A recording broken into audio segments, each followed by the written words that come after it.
कार्तिक और रितिका धीरे धीरे आगे बढ़ने लगे। तभी उन्होंने देखा कि कुछ गार्ड अभी भी होश में थे और जैसे ही उन्होंने कार्तिक को अपने पास आते हुए देखा तो वो लोग जोर जोर से रोने लगे और रोते हुए बोले, कार्तिक सर प्लीज मुझे माफ कर दीजिए, गलती हो गई हम लोगों से, प्लीज हम लोगों को ठीक कर दीजिए और हमारे शरीर में जो भी हुआ है उसे ठीक कर दीजिए।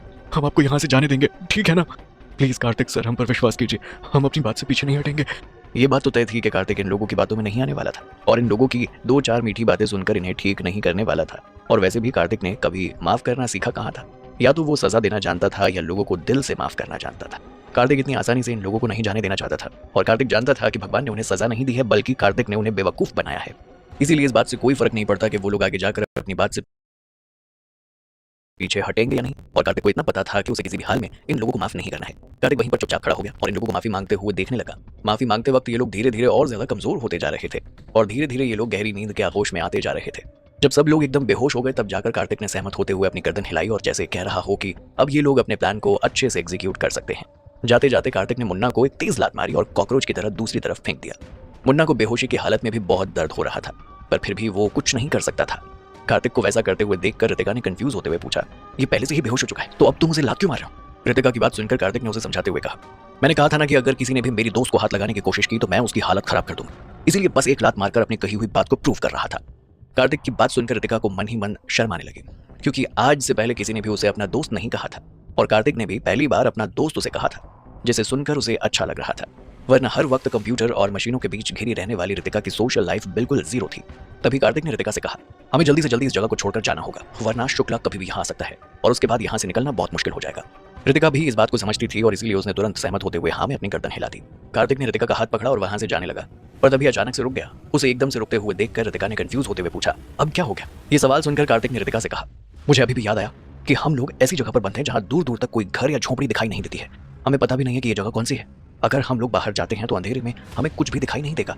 मुझे लगता है कि यहाँ से जाने से पहले हमें कुछ तैयारियां कर लेनी चाहिए। अपनी बात कहकर कार्तिक उस तरफ चला गया जहाँ पर इन बॉडीगार्ड्स ने अपना सामान रखा हुआ था। वहाँ पर खाना पानी सब कुछ था।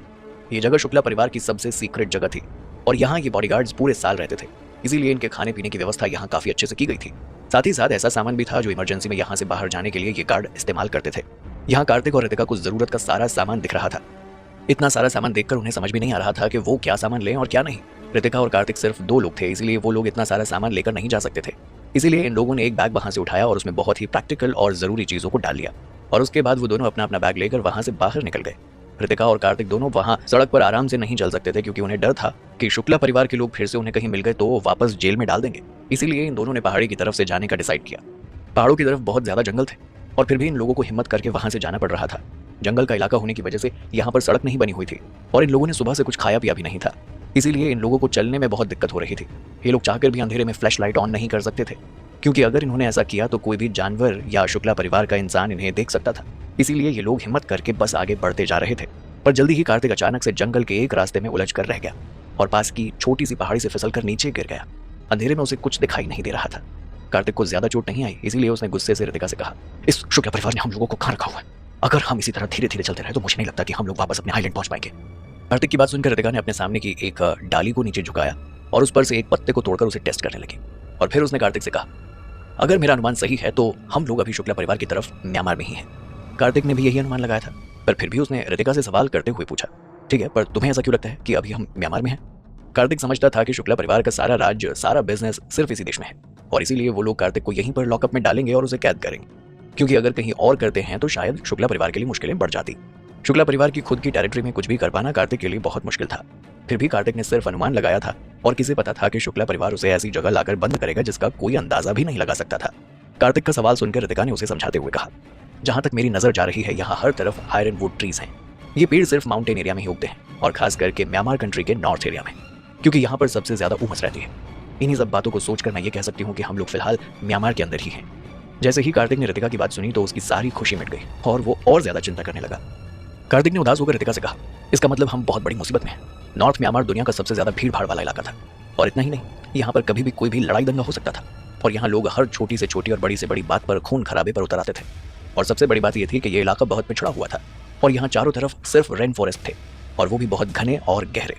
यहाँ की फेमस जगह माउंटेन ऑफ वाइल्ड पीपल नाम से फेमस थी, जहाँ लोग आने से भी डरते थे।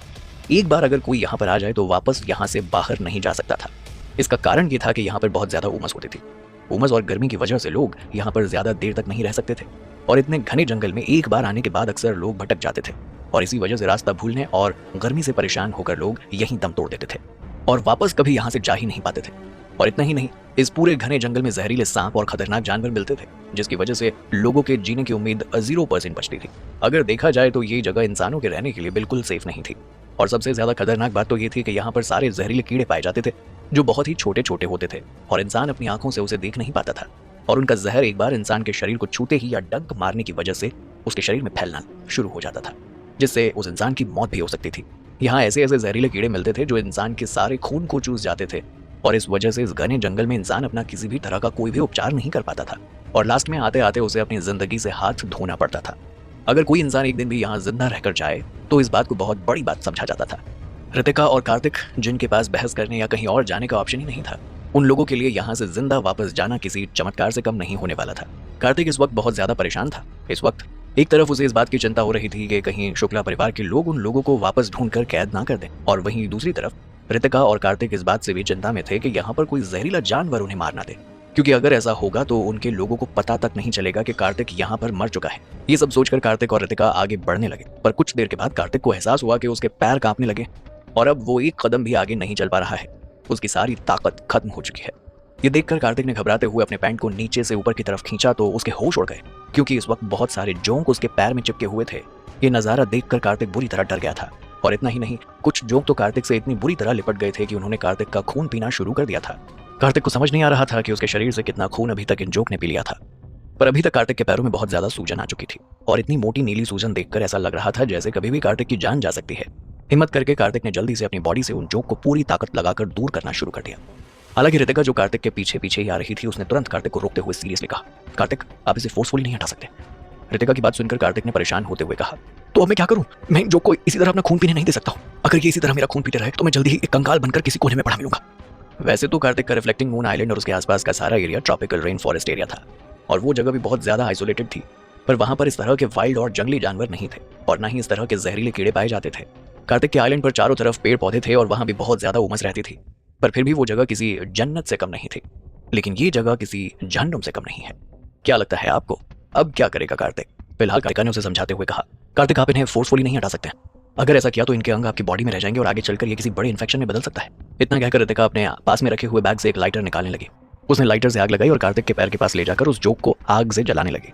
ये देखकर कार्तिक एकदम हैरान रह गया, क्योंकि जो जोक अभी तक कार्तिक के पैर में चिपके हुए थे वो आग की लपटों को सहन नहीं कर पाए और खुद ही कार्तिक के पैरों से दूर हो गए। कार्तिक ने अगले ही पल जमीन पर गिरे हुए उन जोक को देखा और तब जाकर उसे सुकून की सांस आई। कार्तिक को अचानक से याद आया कि इतने घने जंगल में सिर्फ उसी की बॉडी पर ये जोक नहीं चिपके, बल्कि रितिका भी उसके साथ साथ आ रही है। ये सोचकर उसने चिंता करते हुए जल्दी से रितिका से कहा, रितिका, जल्दी से अपनी बॉडी पर देखो, कहीं तुम्हारी बॉडी पर ये जोक तो ना चिपके हो। अगर ऐसा हुआ तो तुम ज्यादा देर तक जिंदा नहीं रह पाओगी। रितिका भी ये बात जानती थी, इसलिए कार्तिक की प्रॉब्लम सॉल्व करने के बाद वो खुद के हाथ पैरों को ध्यान से देखने लगी। कार्तिक के पैरों के नीचे की तरफ भी बहुत सारे अलग अलग इंसेक्ट्स चिपके हुए थे और ये देखकर रितिका का दिल जोर जोर से धड़कना शुरू हो गया। कार्तिक भी देख रहा था कि उसने जल्दी से रितिका से वो लाइटर लिया और उसे उन इंसेक्ट्स पर लगाते हुए थोड़ा चिंता करते हुए रितिका से कहा, जब तुम्हारे पास इतना सारा दिमाग है तो तुम्हें इसे पहले खुद के लिए इस्तेमाल करना चाहिए था। जब तुम्हें पता था कि तुम्हारे साथ भी ये सब कुछ हो रहा है तो तुम्हें पहले खुद का ध्यान रखना चाहिए था ना। मेरे पास तो सिर्फ जोक चिपकी हुई थी, पर तुम्हारी बॉडी पर तो कितने सारे इंसेक्ट चिपके हुए हैं और लगता है बहुत ज्यादा जहरीले। हो सकता है कि अभी तुम्हें पता ना चले, पर आगे चलकर तुम्हारी बॉडी पर इनका बहुत ज्यादा असर हो। रितिका को इन सब चीजों से कोई खास फर्क नहीं पड़ रहा था, इसीलिए उसने कार्तिक की बात सुनकर अपनी नॉर्मल आवाज में कहा, सब ठीक है, जितनी जल्दी हम लोग इस मुसीबत से डील कर लेंगे उतनी जल्दी सब कुछ ठीक हो जाएगा। इसके लिए बहुत ज्यादा सोचने की जरूरत नहीं है। कार्तिक भी कहीं ना कहीं रितिका की बात से सहमत था, क्योंकि कार्तिक बहुत जल्दी पैनिक करने लगा था, जबकि रितिका हर चीज का सॉल्यूशन निकालने की कोशिश करती थी। जल्दी ही कार्तिक ने रितिका की बॉडी पर लगे हुए सारे इंसेक्ट्स को हटा दिया और तब जाकर कार्तिक ने परेशान होते हुए कहा, हम लोग ऐसे कब तक आगे बढ़ते रहेंगे? ये सारे जोक और इंसेक्ट्स कभी भी हमारी बॉडी पर फिर से चिपक सकते हैं और पता नहीं अगली बार कितने ज्यादा खतरनाक होंगे और हम लोग इसी तरह से शॉर्ट टर्म सॉल्यूशंस ढूंढते रहेंगे। कार्तिक की बात सुनकर रितिका ने उसे कोई जवाब नहीं दिया, बल्कि अपने आसपास कुछ ढूंढने लगी। रितिका को इस तरह कुछ ढूंढते हुए देखकर कार्तिक ने उससे पूछा, तुम क्या ढूंढ रहे हो? कार्तिक का सवाल सुनकर रितिका ने गहरी लंबी सांस ली और फिर कार्तिक से कहा, मैं इंसेक्ट रिपीलिंग प्लांट ढूंढ रही हूँ। इतना कहकर रितिका वापस अपने काम में लग गई। फिलहाल उसे कार्तिक को डिटेल में इस प्लांट के बारे में बताने की जरूरत नहीं थी, ना ही उसे कोई दिलचस्पी थी। रितिका जानती थी कि उन लोगों के पास ज्यादा टाइम नहीं है, इसीलिए उसने कार्तिक को समझाने में अपना टाइम वेस्ट नहीं किया, क्योंकि उसे पता था कि कार्तिक साइंस की भाषा नहीं समझेगा। जैसा कि कहा जाता है कि हर फील्ड की अपनी स्पेशलिटी होती है और कार्तिक कभी भी इन चीजों से पहले नहीं गुजरा था, इसीलिए उसे इन सब के बारे में, खास करके किसी स्पेसिफिक प्लांट के बारे में समझने में बहुत ज्यादा मुश्किल हो सकती थी। तभी रितिका ने एक्साइटेड होते हुए कहा, मुझे वो प्लांट मिल गया। असल में रितिका ने अभी अभी इस प्लांट को नहीं ढूंढा था, बल्कि जब से कार्तिक और रितिका इस जंगल में एंटर हुए थे तब से रितिका चारों तरफ इस पेड़ को ढूंढते हुए चल रही थी। हालांकि जिस इंसेक्ट रिपीलिंग प्लांट को रितिका ने अभी भी ढूंढा था वो ऐसे ही किसी भी जगह पर नहीं मिलता था, बल्कि ये प्लांट बहुत मुश्किल से दिखाई देता था। वैसे तो घने जंगल में कहीं भी ये पेड़ मिल सकता था, पर सबसे बड़ी बात नॉलेज की थी, क्योंकि आधे से ज्यादा लोगों को तो इस तरह के प्लांट्स के बारे में कोई नॉलेज ही नहीं होती है और वो लोग गलत प्लांट भी अपने लिए चुन सकते थे। रितिका जब से जंगल में चल रही थी तब से चारों तरफ इस पेड़ को ढूंढते हुए चल रही थी। उसने अपना एक सेकंड भी सिचुएशन को कोसने में नहीं लगाया था, जबकि कार्तिक सिचुएशन को कोस रहा था। तो फाइनली अब जाकर उसे ये इंसेक्ट रिपीलिंग प्लांट मिल गया। वैसे तो रितिका हमेशा अपनी रिसर्च में लगी रहती थी, इसीलिए उसे इन छोटी छोटी चीजों से ज्यादा फर्क नहीं पड़ता था, पर थी तो एक इंसान ही, और वो अपने साथ इन जहरीले इंसेक्ट्स को इस तरह नहीं करने दे सकती थी। वैसे रितिका ने अभी अभी जो प्लांट ढूंढा था इतना ज्यादा इफेक्टिव नहीं था जितना ज्यादा इंडस्ट्री में बनने वाले रिपेलिंग प्लांट्स होते हैं, क्योंकि उनमें अलग अलग तरह के केमिकल्स भी मिलाए जाते हैं। पर इस सिचुएशन में इससे ज्यादा इफेक्टिव चीज इन लोगों को मिल भी नहीं सकती थी, इसीलिए रितिका इसी से काम चला रही थी। रितिका को जैसे ही प्लांट मिला तो वो बहुत ज्यादा खुश हो गई, और खुश होकर उसने जल्दी से अपने हाथ के शर्ट को ऊपर की तरफ फोल्ड किया और उस प्लांट को अपने हाथ पर लगाने वाली थी। लेकिन कहते हैं कि जरूरत से ज्यादा खुश होना भी मुसीबत में डाल सकता है, और रितिका के साथ भी यही हुआ। अचानक से वहां के पास के पेड़ में से एक काली परछाई एकदम से जंप करके रितिका के हाथ को बाइट करके चली गई। ये सब कुछ इतनी जल्दी हुआ कि रितिका को एहसास तक नहीं हुआ, और अगले ही पल उसके मुंह से एक दर्द भरी चीख निकल गई। आह! इस वक्त रितिका को बहुत तेज दर्द हो रहा था, पर रितिका कर भी क्या सकती थी, क्योंकि अब काफी देर हो चुकी थी और कार्तिक के पास रिएक्ट करने का टाइम बिल्कुल नहीं था। कार्तिक ने जल्दी से आसपास देखा तो इन्हें पता चला कि रितिका के हाथ पर अभी अभी जो बाइट मारी गई थी वो एक जहरीले सांप ने मारी थी, जिसकी वजह से उसे इतनी तेज दर्द हो रहा था। जैसे ही कार्तिक को पता चला वो डर के मारे उछलकर इधर उधर भागने लगा। रात के टाइम पर सांप बहुत ज्यादा एक्टिव होते हैं। रितिका को बहुत तेज दर्द हो रहा था। कार्तिक ने जल्दी से रितिका का हाथ पकड़ा और उससे पूछने लगा, क्या तुम ठीक हो? जल्दी से मुझे अपना हाथ दिखाओ। कार्तिक जब रितिका की फिक्र कर रहा था उस वक्त रितिका पार्शियली सोच रही थी। उसने जल्दी से कार्तिक को ऑर्डर देते हुए कहा, जल्दी से फ्लैशलाइट ऑन करो और देखो कि किस तरह के सांप ने मुझे काटा है, तभी जाकर मैं कुछ सॉल्यूशन ढूंढ पाऊंगी। रितिका किसी भी हाल में जहर की वजह से मरना नहीं चाहती थी, इसीलिए वो इस बात का पता लगाना चाहती थी कि किस तरह के सांप ने उसे काटा है, ताकि वो उसके हिसाब से और अपनी नॉलेज को मिलाकर कोई सॉल्यूशन निकाल सके। रितिका जानती थी कि अलग अलग तरह के जहरीले सांप अलग अलग तरह से इंसान की बॉडी पर असर करते हैं। कुछ जहर ऐसे होते हैं कि इंसान तुरंत पैरालाइज्ड हो जाता है, और कुछ ऐसे होते हैं जो इंसान के शरीर को कुछ हद तक नुकसान नहीं पहुंचाते। रितिका जल्द से जल्द उस जहरीले सांप के प्रजाति का पता लगाना चाहती थी, जिससे वो अपने लिए कोई एंटीडोट तैयार कर सके। अगर रितिका ने गलती से भी कोई और जहरीले सांप की एंटीडोट बना दी तो उसके अपने शरीर पर इसका कुछ और नेगेटिव असर हो सकता था और उसकी जान भी जा सकती थी। रितिका की बात सुनकर कार्तिक ने तुरंत फ्लैशलाइट ऑन कर दी, पर इस वक्त वो इतना ज्यादा डर गया था कि उसे सिर्फ एक सांप दिखाई दे रहा था जो नीचे घास में छुप कर आगे जा रहा था, और कार्तिक को उस सांप की सिर्फ एक पूंछ ही दिखाई दी थी। कार्तिक को पूंछ देखकर कुछ भी समझ में नहीं आया कि ये किस तरह का जहरीला सांप, पर रितिका को कुछ हद तक समझ में आ गया था कि जिस सांप ने उसे काटा था वो silver headed black back colour snake था। रितिका समझ गई थी कि ये जहरीला सांप है, पर उसकी खुशकिस्मती ये थी कि ये उतना भी जहरीला नहीं था जिससे कोई इंसान मर जाए। रितिका ने कार्तिक से कहा, सब ठीक है, ये सांप उतना भी ज्यादा जहरीला नहीं है। रितिका की बात सुनकर कार्तिक ने गुस्से से कहा, तुम्हारा दिमाग खराब हो गया क्या? तुम इस हालत में इतनी ज्यादा शांत कैसे रह सकती हो? जल्दी से मुझे बताओ कि इस सांप के जहर को मारने के लिए किस तरह के एंटीडोट की जरूरत है और मुझे क्या करना पड़ेगा। फिलहाल इस जंगल में कार्तिक और रितिका दोनों के पास किसी भी तरह का कोई एंटीडोट नहीं था, और इस सिचुएशन में ये लोग किसी भी एम्बुलेंस को भी यहाँ नहीं बुला सकते थे, और इस वक्त कार्तिक और रितिका दोनों बहुत ज्यादा बुरी तरह से इस जंगल में फंस चुके थे। कार्तिक को अपनी चिंता करते हुए देखकर रितिका ने उसे समझाते हुए कहा, इस सिचुएशन में कोई भी एंटीडोट नहीं ढूंढा जा सकता है। अगर हम कुछ कर सकते हैं तो सिर्फ इतना कि हमें इस जहर को पूरे शरीर में फैलने से रोकना होगा, और इसके लिए सबसे पहले जहर को सक करना होगा। अपनी बात कहकर रितिका ने जल्दी से अपनी शर्ट के टुकड़े को फाड़ा और जल्दी से उस जगह पर बांध दिया जहां पर सांप ने उसे काटा था। रितिका ने इस कपड़े के टुकड़े को इतना तेज बांधा था कि जहर उसके हाथ से उसके बाकी के शरीर में ना फैले। इसके बाद रितिका ने कार्तिक से कहा कि वो जल्दी से बैग से एक चाकू निकाले, जहां पर सांप ने काटा है वहां पर चाकू से एक क्रॉस शेप में छोटा सा घाव कर दे। रितिका ने जैसा जैसा कहा कार्तिक ने वैसा वैसा कर दिया। जल्दी ही ये सारा काम हो गया, और उसके बाद रितिका अपना मुंह नीचे करके अपने हाथ की तरफ उस जहर को अपने मुंह से पीकर फेंकने वाली थी कि तभी कार्तिक ने कुछ ऐसा किया कि जिससे रितिका भी हैरान रह गई। कार्तिक ने जल्दी से रितिका का हाथ पकड़ा और जिस जगह पर घाव किया था उस जगह पर उस घाव पर से जहर को सक करते हुए अपने मुंह में भर लिया। कार्तिक ने आज से पहले कभी ऐसा नहीं किया था, इसीलिए उसे सांप के जहर को मुंह में लेने का कोई आइडिया भी नहीं था। हालांकि उसने पहले टीवी और मूवीज में ऐसा देखा था, इसीलिए उसने तुरंत वैसा कर डाला। कार्तिक को इस दौरान बस एक ही चीज का ख्याल रखना था कि वो किसी भी हाल में उस जहर को निगल लेना। उसे बस तुरंत उस जहर को रितिका की बॉडी से सक करके अपने मुंह में लेना था और तुरंत उसे थूक देना था। इससे कार्तिक की खुद की जान भी बची रहेगी और जहर उसके शरीर में भी नहीं फैलेगा।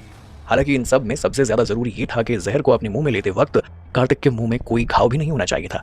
अगर ऐसा होता तो कार्तिक की अपनी जान खतरे में पड़ सकती थी। कार्तिक को इस जहर को अपने दांतों पर नहीं लगने देना था, वरना कार्तिक के दांत सड़ सकते थे और साथ ही साथ ये जहर उसके शरीर में भी फैल सकता था। इससे रितिका तो थोड़ी ठीक हो जाती और कार्तिक के शरीर में जहर फैल जाता। कार्तिक काफी देर तक कोशिश करता रहा और धीरे धीरे जहर को बाहर फेंकता रहा। आपको क्या लगता है, क्या कार्तिक रितिका को बचा पाएगा? या कार्तिक धीरे धीरे जहर को रितिका के शरीर से दूर करने की कोशिश कर रहा था। तभी रितिका ने कार्तिक से कहा, कार्तिक तुम्हें ये सब करने की जरूरत नहीं है, मैं खुद ये कर लूंगी। अगर तुम्हारे शरीर में भी जहर फैल गया तो हम दोनों यहीं पर मर जाएंगे और कोई हमें बचा नहीं पाएगा। कम से कम अगर एक इंसान सही रहेगा तो दूसरा इंसान उसे बचाने की कोशिश तो कर सकता है। कार्तिक अभी भी अपने काम में लगा हुआ था। जैसे ही उसने रितिका की बात सुनी तो उसने अपने मुंह में भरा हुआ खून जमीन पर फेंक दिया। अभी तक घाव सही हो चुका था और जो हाथ जहर की वजह से नीला पड़ गया था वो भी अब वापस नॉर्मल हो रहा था।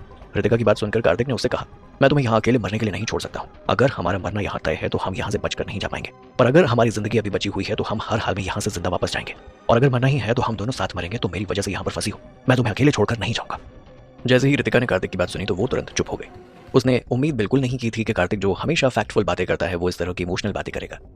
असल में रितिका नहीं चाहती थी कि इस तरह के एनवायरनमेंट में कार्तिक किसी भी तरह का कोई रिस्क ले।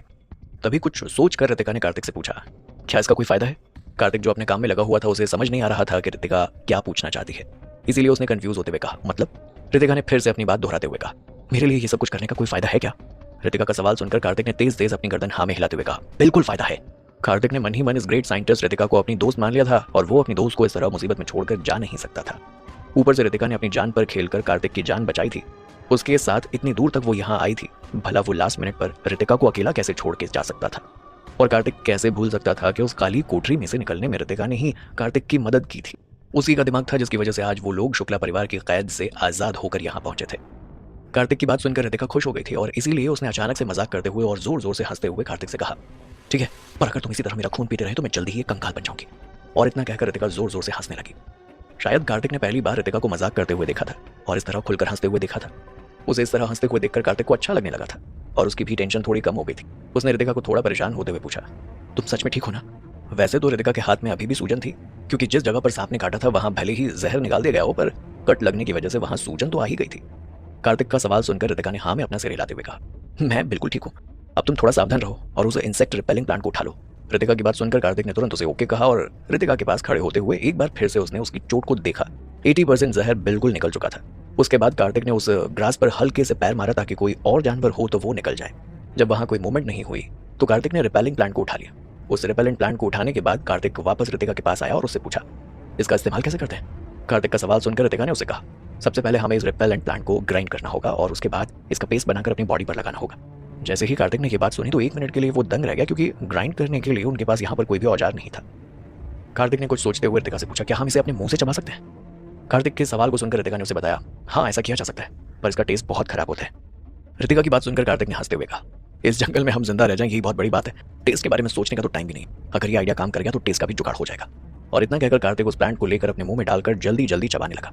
कुछ देर तक इसी तरह चबाने के बाद कार्तिक अचानक से अपनी जगह पर सीधा खड़ा हो गया, क्योंकि ये सच में बहुत ज्यादा अनकंफर्टेबल कर देने वाला था। इस वक्त कार्तिक के मुंह का टेस्ट भी बहुत ज्यादा कड़वा और कसैला हो गया था। शायद सिर्फ कसैला ही नहीं हुआ था, बल्कि एक अजीब सा एहसास उसके पूरे शरीर में उसे हो रहा था। पर कार्तिक इतनी जल्दी हार कहाँ मान सकता था। जल्दी उसने अपनी आंखें बंद की और दुनिया के सबसे टेस्टी और डिलिशियस खाने के बारे में सोचने लगा। इस तरह से उसने अपना मन बहलाया और वापस उस रिपेलेंट प्लांट को चबाना शुरू कर दिया। कार्तिक जो रिपेलेंट प्लांट चबा रहा था वो छोटा नहीं था। एक बार इसे मुंह में लेने के बाद और काफी देर तक चबाकर इसकी लुगदी या पेस्ट बनाने के बाद कार्तिक और रितिका दोनों के लिए काफी हो जाता। इस वक्त कार्तिक को रितिका और खुद के दोनों के लिए पेस्ट तैयार करना था, इसीलिए उसने लगातार रिपेलेंट प्लांट को चबाना ही सही समझा और कुछ देर के बाद उसने उस पूरे रिपेलेंट प्लांट को जमीन पर डाल दिया और अपनी पूरी बॉडी पर लगाने लगा। क्या आपने कभी सोचा है कि एक राजकुमार वाली जिंदगी जीने वाला कार्तिक मित्तल ऐसी भी जिंदगी जिएगा? माना कि उसने काफी टाइम तक गरीब से गरीब इंसान वाली जिंदगी जी थी, पर फिर भी वापस अपनी लाइफ को इतने अच्छे से एंजॉय करने के बाद कार्तिक इस तरह की जिंदगी जी रहा था और फिर भी उसे जिंदगी से कोई शिकायत नहीं थी। शायद इसी को कहते हैं ना, डाउन टू अर्थ होना। कार्तिक ने अपने शरीर में उस पेस्ट को लगाते हुए रितिका से मजाक करते हुए कहा, तुम्हें ये थोड़ा अजीब सा नहीं लग रहा? जरूर तुम्हें लग रहा होगा। और इतना कहकर कार्तिक रितिका को देखने लगा। कार्तिक जानता था कि अगर इस वक्त रितिका की जगह कोई और लड़की होती तो वो कभी भी उसकी लार के साथ बने हुए इस रिपेलेंट प्लांट के पेस्ट को अपनी बॉडी पर लगवाती नहीं। पर रितिका ऑर्डिनरी लड़कियों से बहुत अलग थी। वो कभी भी उन चीजों पर ध्यान नहीं देती थी जिन पर ऑर्डिनरी लोग ध्यान देते थे। उसका फोकस हमेशा अपने काम पर होता था। तभी उसने कार्तिक से कहा, मुझे लगता है कि तुम्हें ध्यान से थोड़े और रिपेलेंट प्लांट्स को चबाना होगा। जैसे ही कार्तिक ने रितिका की बात सुनी तो वो 1 मिनट के लिए दंग रह गया। उसके पास कहने के लिए कुछ नहीं था, क्योंकि जिस रिपेलेंट प्लांट को कार्तिक अभी चबा रहा था वो बाकी नॉर्मल रिपेलेंट प्लांट्स की तरह नहीं था। इस रिपेलेंट प्लांट में सिर्फ गंदी बदबू ही नहीं आती थी, बल्कि इसमें कुछ स्लाइट हेयर हॉट्स भी थे। और इस रिपेलेंट प्लांट को मुंह में चबाते वक्त ऐसा लगता था जैसे हजारों सुइयों को मुंह में चबाया जा रहा हो, क्योंकि ये रिपेलेंट प्लांट बहुत ही नुकीला था। और कार्तिक को तो अब डर लग रहा था कि वो अपना मुंह आगे फ्यूचर में इस्तेमाल कर भी पाएगा या नहीं। हालांकि ये रिपेलेंट प्लांट इतने भी नुकीले नहीं थे कि कार्तिक का मुंह ही कट जाए। अभी तक कार्तिक और रितिका दोनों ने अपने पूरे शरीर पर उस रिपेलेंट प्लांट को लगा लिया था और दोनों किसी हरे पेड़ की तरह लग रहे थे। एक बात तो तय हो गई थी, अब इन लोगों को जहरीले जानवरों और इंसेक्ट से डरने की कोई जरूरत नहीं थी। तभी कार्तिक ने थोड़ा परेशान होते हुए रितिका से कहा, काफी टाइम हो गया है, हमें जल्दी से यहाँ से निकलना होगा वरना शुक्ला परिवार के भेजे हुए लोग हमें फिर से पकड़ लेंगे। कार्तिक की बात सुनकर रितिका भी सहमत होते हुए बोली, हाँ तुम सही कह रहे हो, हमें चलना चाहिए। कार्तिक और रितिका दोनों को ही इस बात की चिंता नहीं थी कि वो लोग इस जंगल में आगे कैसे बढ़ेंगे और सरवाइव कर भी पाएंगे या नहीं, पर फिलहाल उन्हें इस जगह को जल्द से जल्द छोड़ देना था, क्योंकि ये लोग जितनी ज्यादा देर करेंगे उतनी ज्यादा इन लोगों के लिए मुसीबतें बढ़ती जाएंगी।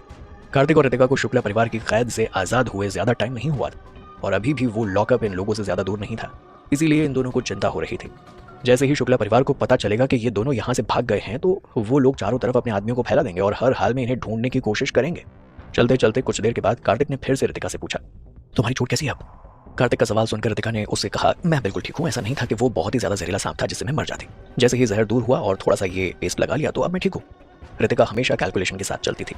उसे पता था कि किस बात पर परेशान होना है और किस बात पर नहीं, इसीलिए वो कभी भी किसी भी सिचुएशन में बहुत जल्दी घबराती नहीं थी जब तक उसे खतरा महसूस नहीं होता था। पर शायद इस बार रितिका ने सही कैलकुलेशन नहीं की थी। वो अपनी बात पूरी कर ही रही थी कि अगले ही पल उसके पैर लड़खड़ाने लगे और वो चक्कर खाकर गिरने ही वाली थी कि लास्ट मोमेंट पर कार्तिक ने उसे पकड़ लिया। कार्तिक ने परेशान होते हुए कहा, क्या तुम सच में ठीक हो? ज्यादा बहादुर बनने की जरूरत नहीं है, तुम्हारी जान बचाना सबसे ज्यादा जरूरी है। अगर हम लोग इस जंगल से बाहर नहीं निकल पाते तो कोई बड़ी बात नहीं होगी। कार्तिक अपनी बात पूरी कर पाता है इससे पहले ही रितिका ने उसे हाथ दिखाकर बोलने से रोक दिया और अपनी बात कहते हुए बोली, ऐसी कोई बात नहीं है और मुझे नहीं लगता कि ये सब करने में हमें अपना टाइम बर्बाद करना चाहिए। कार्तिक, हमने अभी अभी जो ट्रीटमेंट लिया है वो इमरजेंसी सिचुएशन में लिया जाता है।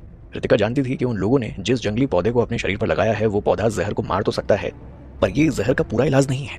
कहीं ना कहीं अभी भी रितिका जहर की वजह से अफेक्टेड थी। वहीं दूसरी तरफ कार्तिक सिर्फ इतना चाहता था कि रितिका की जान को खतरा ना हो और अगर इसके लिए उसे शुक्ला परिवार के सामने झुकना भी पड़े तो वो झुक जाएगा। पर रितिका इस बात को पहले से ही समझ गई थी, इसीलिए उसने बीच में ही कार्तिक की बात को काट दिया। तभी अचानक से रितिका अपनी जगह से खड़ी हुई और उसने कार्तिक से कहा, मैं बिल्कुल ठीक हूँ कार्तिक, बस थोड़ा बहुत ही तो चल रहे हैं, हम लोग चल लेंगे। इतना कहकर रितिका अपने पैर को धीरे धीरे घसीटते हुए आगे चलने लगी। कार्तिक भी ये देख सकता था, इसीलिए उसने फिर से रितिका से कहा, मुझसे झूठ बोलने की कोशिश मत करो। अगर ये जहर बहुत ज्यादा डेंजरस है तो मैं तुम्हें लेकर वापस लॉकअप में चला जाऊंगा। लेकिन रितिका को वहां वापस नहीं जाना था, क्योंकि कितनी मेहनत के बाद तो वो लोग इस जेल से निकल कर आए थे। इसीलिए उसने कार्तिक को विश्वास दिलाते हुए कहा, मुझ पर विश्वास करो कार्तिक, मैं बिल्कुल ठीक हूँ, हमें अब चलना चाहिए। इतना कहकर रितिका कार्तिक को आगे की तरफ धकेलते हुए उसके पीछे पीछे चलने लगी। क्या वाकई रितिका की जान खतरे में नहीं है? और क्या अपनी बात कहकर रितिका कार्तिक को आगे की तरफ धकेलते हुए उसके पीछे पीछे चलने लगी और साथ ही साथ वो उसे इस एनवायरनमेंट के बारे में भी बताने लगी। रितिका कार्तिक को बता रही थी कि इस एनवायरनमेंट में बहुत से ऐसे जानवर और पेड़ पौधे हैं जिनका इस्तेमाल मेडिसिन के तौर पर किया जा सकता है, जैसे कि अभी अभी इन लोगों ने रिपेलेंट प्लांट का इस्तेमाल किया था। साथ ही साथ यहाँ पर जो खरपतवार थे उनका इस्तेमाल कैसे जानवरों और जहरीले कीड़ों को डराने के लिए किया जा सकता था, और साथ ही साथ इतने घने जंगल में पानी को कैसे साफ रखा जा सकता था, और कौन से पौधे पर उगे फलों को खाना चाहिए था और किन को नहीं खाना चाहिए था। रितिका आज काफी डिटेल में सारी बातें कार्तिक को बता रही थी और कार्तिक ध्यान से हर एक बात को सुन रहा था और उसे आज दो चीजों से हैरानी हो रही थी। एक, रितिका के किसी की बात को डिटेल में बताने, और दूसरा, जंगल में भी इतना अच्छा लाइफस्टाइल जिया जा सकता है ये जानकर कार्तिक काफी हैरान था। अंधेरे में ये दोनों लगातार अपने मंजिल की तरफ बढ़ रहे थे। ये लोग कहीं भी रुक नहीं सकते थे क्योंकि उन्हें डर था कि शुक्ला परिवार के लोग इनका पीछा कर रहे होंगे और ये किसी भी हाल में खुद को उनके हाथों में नहीं लगने दे सकते थे। इसीलिए इसी वजह से इन लोगों ने इतने घने जंगल में फ्लैश लाइट भी ऑन नहीं की थी। हाँ, बीच बीच में थोड़ा बहुत फ्लैश लाइट का इस्तेमाल ये लोग कर रहे थे। जब इन्हें अंधेरे में कुछ भी नहीं दिखाई दे रहा था तो कुछ देर के लिए ये लोग टॉर्च का इस्तेमाल करके अपना रास्ता ढूंढते हुए आगे बढ़ रहे थे। कार्तिक को तो आज रितिका की बहुत ज्यादा वैल्यू समझ में आ रही थी। आज तक तो वो सोचता था कि रितिका सिर्फ एक किताबी कीड़ा है जिसे रिसर्च और कंप्यूटर से फुर्सत ही नहीं मिलती, पर आज पहली बार वो रितिका से बात करके उसके बारे में जान रहा था और उसे जितना जान रहा था उसे उतनी हैरानी हो रही थी, क्योंकि रितिका कोई किताबी कीड़ा नहीं थी बल्कि बहुत ही ज्यादा इंटेलिजेंट और प्रैक्टिकल लड़की थी जो सिचुएशन के साथ साथ खुद को ढाल लेती थी। कार्तिक खुश था कि रितिका उसके साथ यहाँ आ गई, वरना वो अकेले कभी भी शुक्ला परिवार की कैद से बाहर नहीं आ पाता। ऐसा नहीं था कि कार्तिक काबिल नहीं था, पर उसे पता नहीं चल पाया कि निकलना कैसे है। असल में इतने घने जंगल में शरीर की ताकत से ज्यादा दिमाग और उसकी नॉलेज की जरूरत थी, जो कार्तिक के पास उतनी ज्यादा नहीं थी जितनी की रितिका के पास थी। सिर्फ नॉलेज के दम पर ही इस जंगल में सर्वाइव किया जा सकता था, यहाँ से बाहर निकला जा सकता था, पैसों या फिजिकल पावर की हेल्प से नहीं। रितिका अभी भी घायल थी, उसके शरीर पर जो सांप के काटने के निशान थे वो अभी तक भरे नहीं थे और उसके जख्म अभी तक पूरी तरह से ठीक भी नहीं हुए थे। कार्तिक ने भले ही जहर निकाल दिया था, पर फिर भी रितिका बहुत ज्यादा कमजोर हो गई थी। ऊपर से इतना चलने की वजह से उसे और ज्यादा दिक्कत हो रही थी। दूसरी तरफ रितिका अपनी तकलीफ कार्तिक को बता नहीं सकती थी, क्योंकि वो नहीं चाहती थी कि कार्तिक को कोई भी परेशानी हो, इसीलिए वो चुपचाप जल्दी जल्दी चलती जा रही थी। हालांकि कार्तिक को फाइनली समझ में ये आ गया था कि कुछ ना कुछ दिक्कत जरूर है। कार्तिक और रितिका आगे बढ़ रहे थे तो कार्तिक ने रितिका का हाथ पकड़ा हुआ था और इस वक्त उसे महसूस हो रहा था कि रितिका जो भी अभी तक उसके कदम से कदम मिलाकर चल रही थी वो अब धीरे धीरे चल रही है। कार्तिक को एक बार के लिए लगा कि शायद वो थक गई है, इसीलिए उसने भी अपनी स्पीड कम कर दी थी। पर कुछ देर बाद भी जब रितिका उस तक पहुंच नहीं पाई तो कार्तिक थोड़ा परेशान हो गया और तुरंत फ्लैश लाइट ऑन करके पीछे मुड़कर देखा, जहां रितिका एक तरफ फैली हुई थी और कार्तिक जल्दी से उसके पास गया और फ्लैश लाइट को उसके चेहरे पर और उसके हाथ पर डालने लगा। कार्तिक इस वक्त काफी ज्यादा डर गया था, क्योंकि रितिका का सफेद और गुलाबी चेहरा फिलहाल धीरे धीरे नीला पड़ गया था ऐसा लग रहा था जैसे उसके पूरे मुंह पर बहुत ज्यादा सूजन आ गई हो। कार्तिक बहुत ज्यादा डर गया था। उसने परेशान होते हुए पूछा, रितिका तुम्हें क्या हो रहा है? अभी तक रितिका बिल्कुल ठीक थी, पर अचानक से ही वो इस तरह की सिचुएशन में आ गई थी। शायद ऐसा लग रहा था जैसे जहर का असर धीरे धीरे उसके पूरे शरीर पर हो रहा था। कार्तिक ने फिर से रितिका से पूछा, क्या तुम्हारे शरीर में जो जहर था वो पूरी तरह से बाहर नहीं निकला? कार्तिक की बात सुनकर रितिका ने अपनी मरी हुई सी आवाज में कहा, मैं ठीक हूँ। वैसे भी ज्यादातर जहर तो तुमने बाहर निकाल ही दिया था, और अगर कुछ बच भी गया है तो हम उस जहर को बाहर नहीं निकाल सकते हैं जब तक कि प्रॉपर ट्रीटमेंट ना मिल जाए। मुझे लगता है कि हमें यहाँ पर नहीं रुकना चाहिए और जल्दी से जल्दी इस जंगल से बाहर निकल जाना चाहिए। रितिका की बात सुनकर कार्तिक को गुस्सा आने लगा। उसने गुस्सा करते हुए कहा, तुम इस सिचुएशन में भी इस तरह की बातें कैसे कर सकते हो? मुझे नहीं पता था कि इंटेलिजेंट और नॉलेजेबल लोग बेवकूफ भी होते हैं। ऐसा नहीं था कि कार्तिक ये सारी बातें नहीं समझ रहा था। सांप का जहर खून के जरिए रितिका के शरीर में पहुंच गया था। इस वजह से वो और ज्यादा खतरनाक हो गया था और रितिका की हालत और खराब होती जा रही थी। और दूसरी तरफ रितिका लगातार इतना ज्यादा चल रही थी और बातें भी कर रही थी, जिस वजह से उसे और ज्यादा कमजोरी आ गई। कार्तिक की बात सुनकर रितिका ने उसे समझाते हुए कहा, यहाँ से भागना हम लोगों के लिए संभव नहीं है, पर मैं अपनी मेहनत को इस तरह वेस्ट नहीं जाने दे सकती हूँ। मैं ठीक हूँ, तुम्हें चिंता करने की कोई जरूरत नहीं है कार्तिक। इतना कहकर रितिका ने कार्तिक के हाथों से अपना हाथ छुड़ा लिया और इस तरह दिखाने लगी जैसे वो बिल्कुल ठीक है।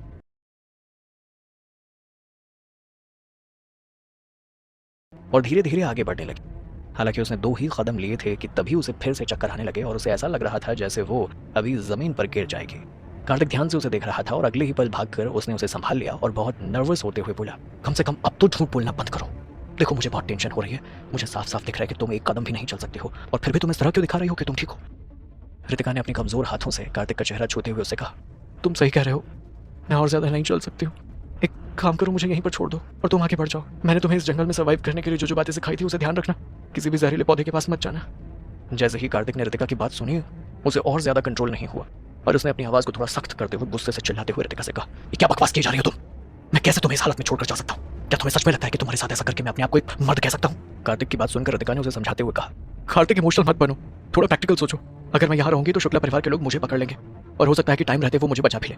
अच्छा होगा अगर तुम यहाँ से मुझे छोड़कर आगे बढ़ जाओ, वरना हम दोनों पकड़े जाएंगे। कार्तिक के पास अब कहने के लिए कुछ बचा ही नहीं था। उसे समझ नहीं आ रहा था कि वो किस बेवकूफ लड़की के गले पड़ गया है। कुछ देर तक कार्तिक चुप खड़ा रहा। उसके बाद उसने गहरी लंबी सांस लेकर रितिका से कहा, ठीक है, मुझे लगता है कि तुम कुछ ज्यादा ही जिद्दी हो और तुम्हें समझाने से कुछ नहीं होगा। इतना कहकर कार्तिक बिना रितिका पर ध्यान दिए नीचे बैठ गया और रितिका को अपनी पीठ पर कैरी करने लगा। कुछ देर रितिका कसमसाती रही और कार्तिक को मना करती रही, पर कार्तिक ने उसकी एक ना सुनी। फाइनली अब रितिका से बहुत ज्यादा बोला नहीं जा रहा था, इसलिए वो चुपचाप कार्तिक को वो सब करने दे रही थी जो कार्तिक कर रहा था। कार्तिक जो कर रहा था वो करने लगा और रितिका ने एक बार उसे परेशान होते हुए कहा, अगर तुम मुझे इसी तरह अपनी पीठ पर इतनी दूर तक लेकर जाओगे तो तुम्हारी स्पीड बहुत स्लो हो जाएगी और शुक्ला परिवार के लोग तुम्हें पकड़ लेंगे।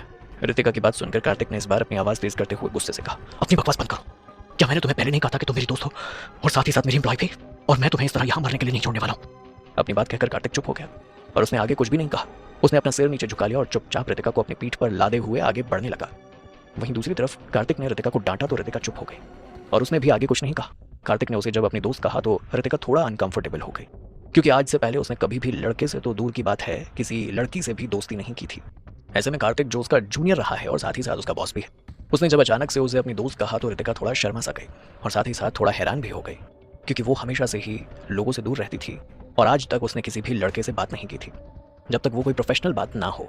अनकंफर्टेबल होने का मतलब ये नहीं था कि रितिका को कार्तिक की बात बुरी लग रही थी, बस उसे आज एक अलग एहसास हुआ था।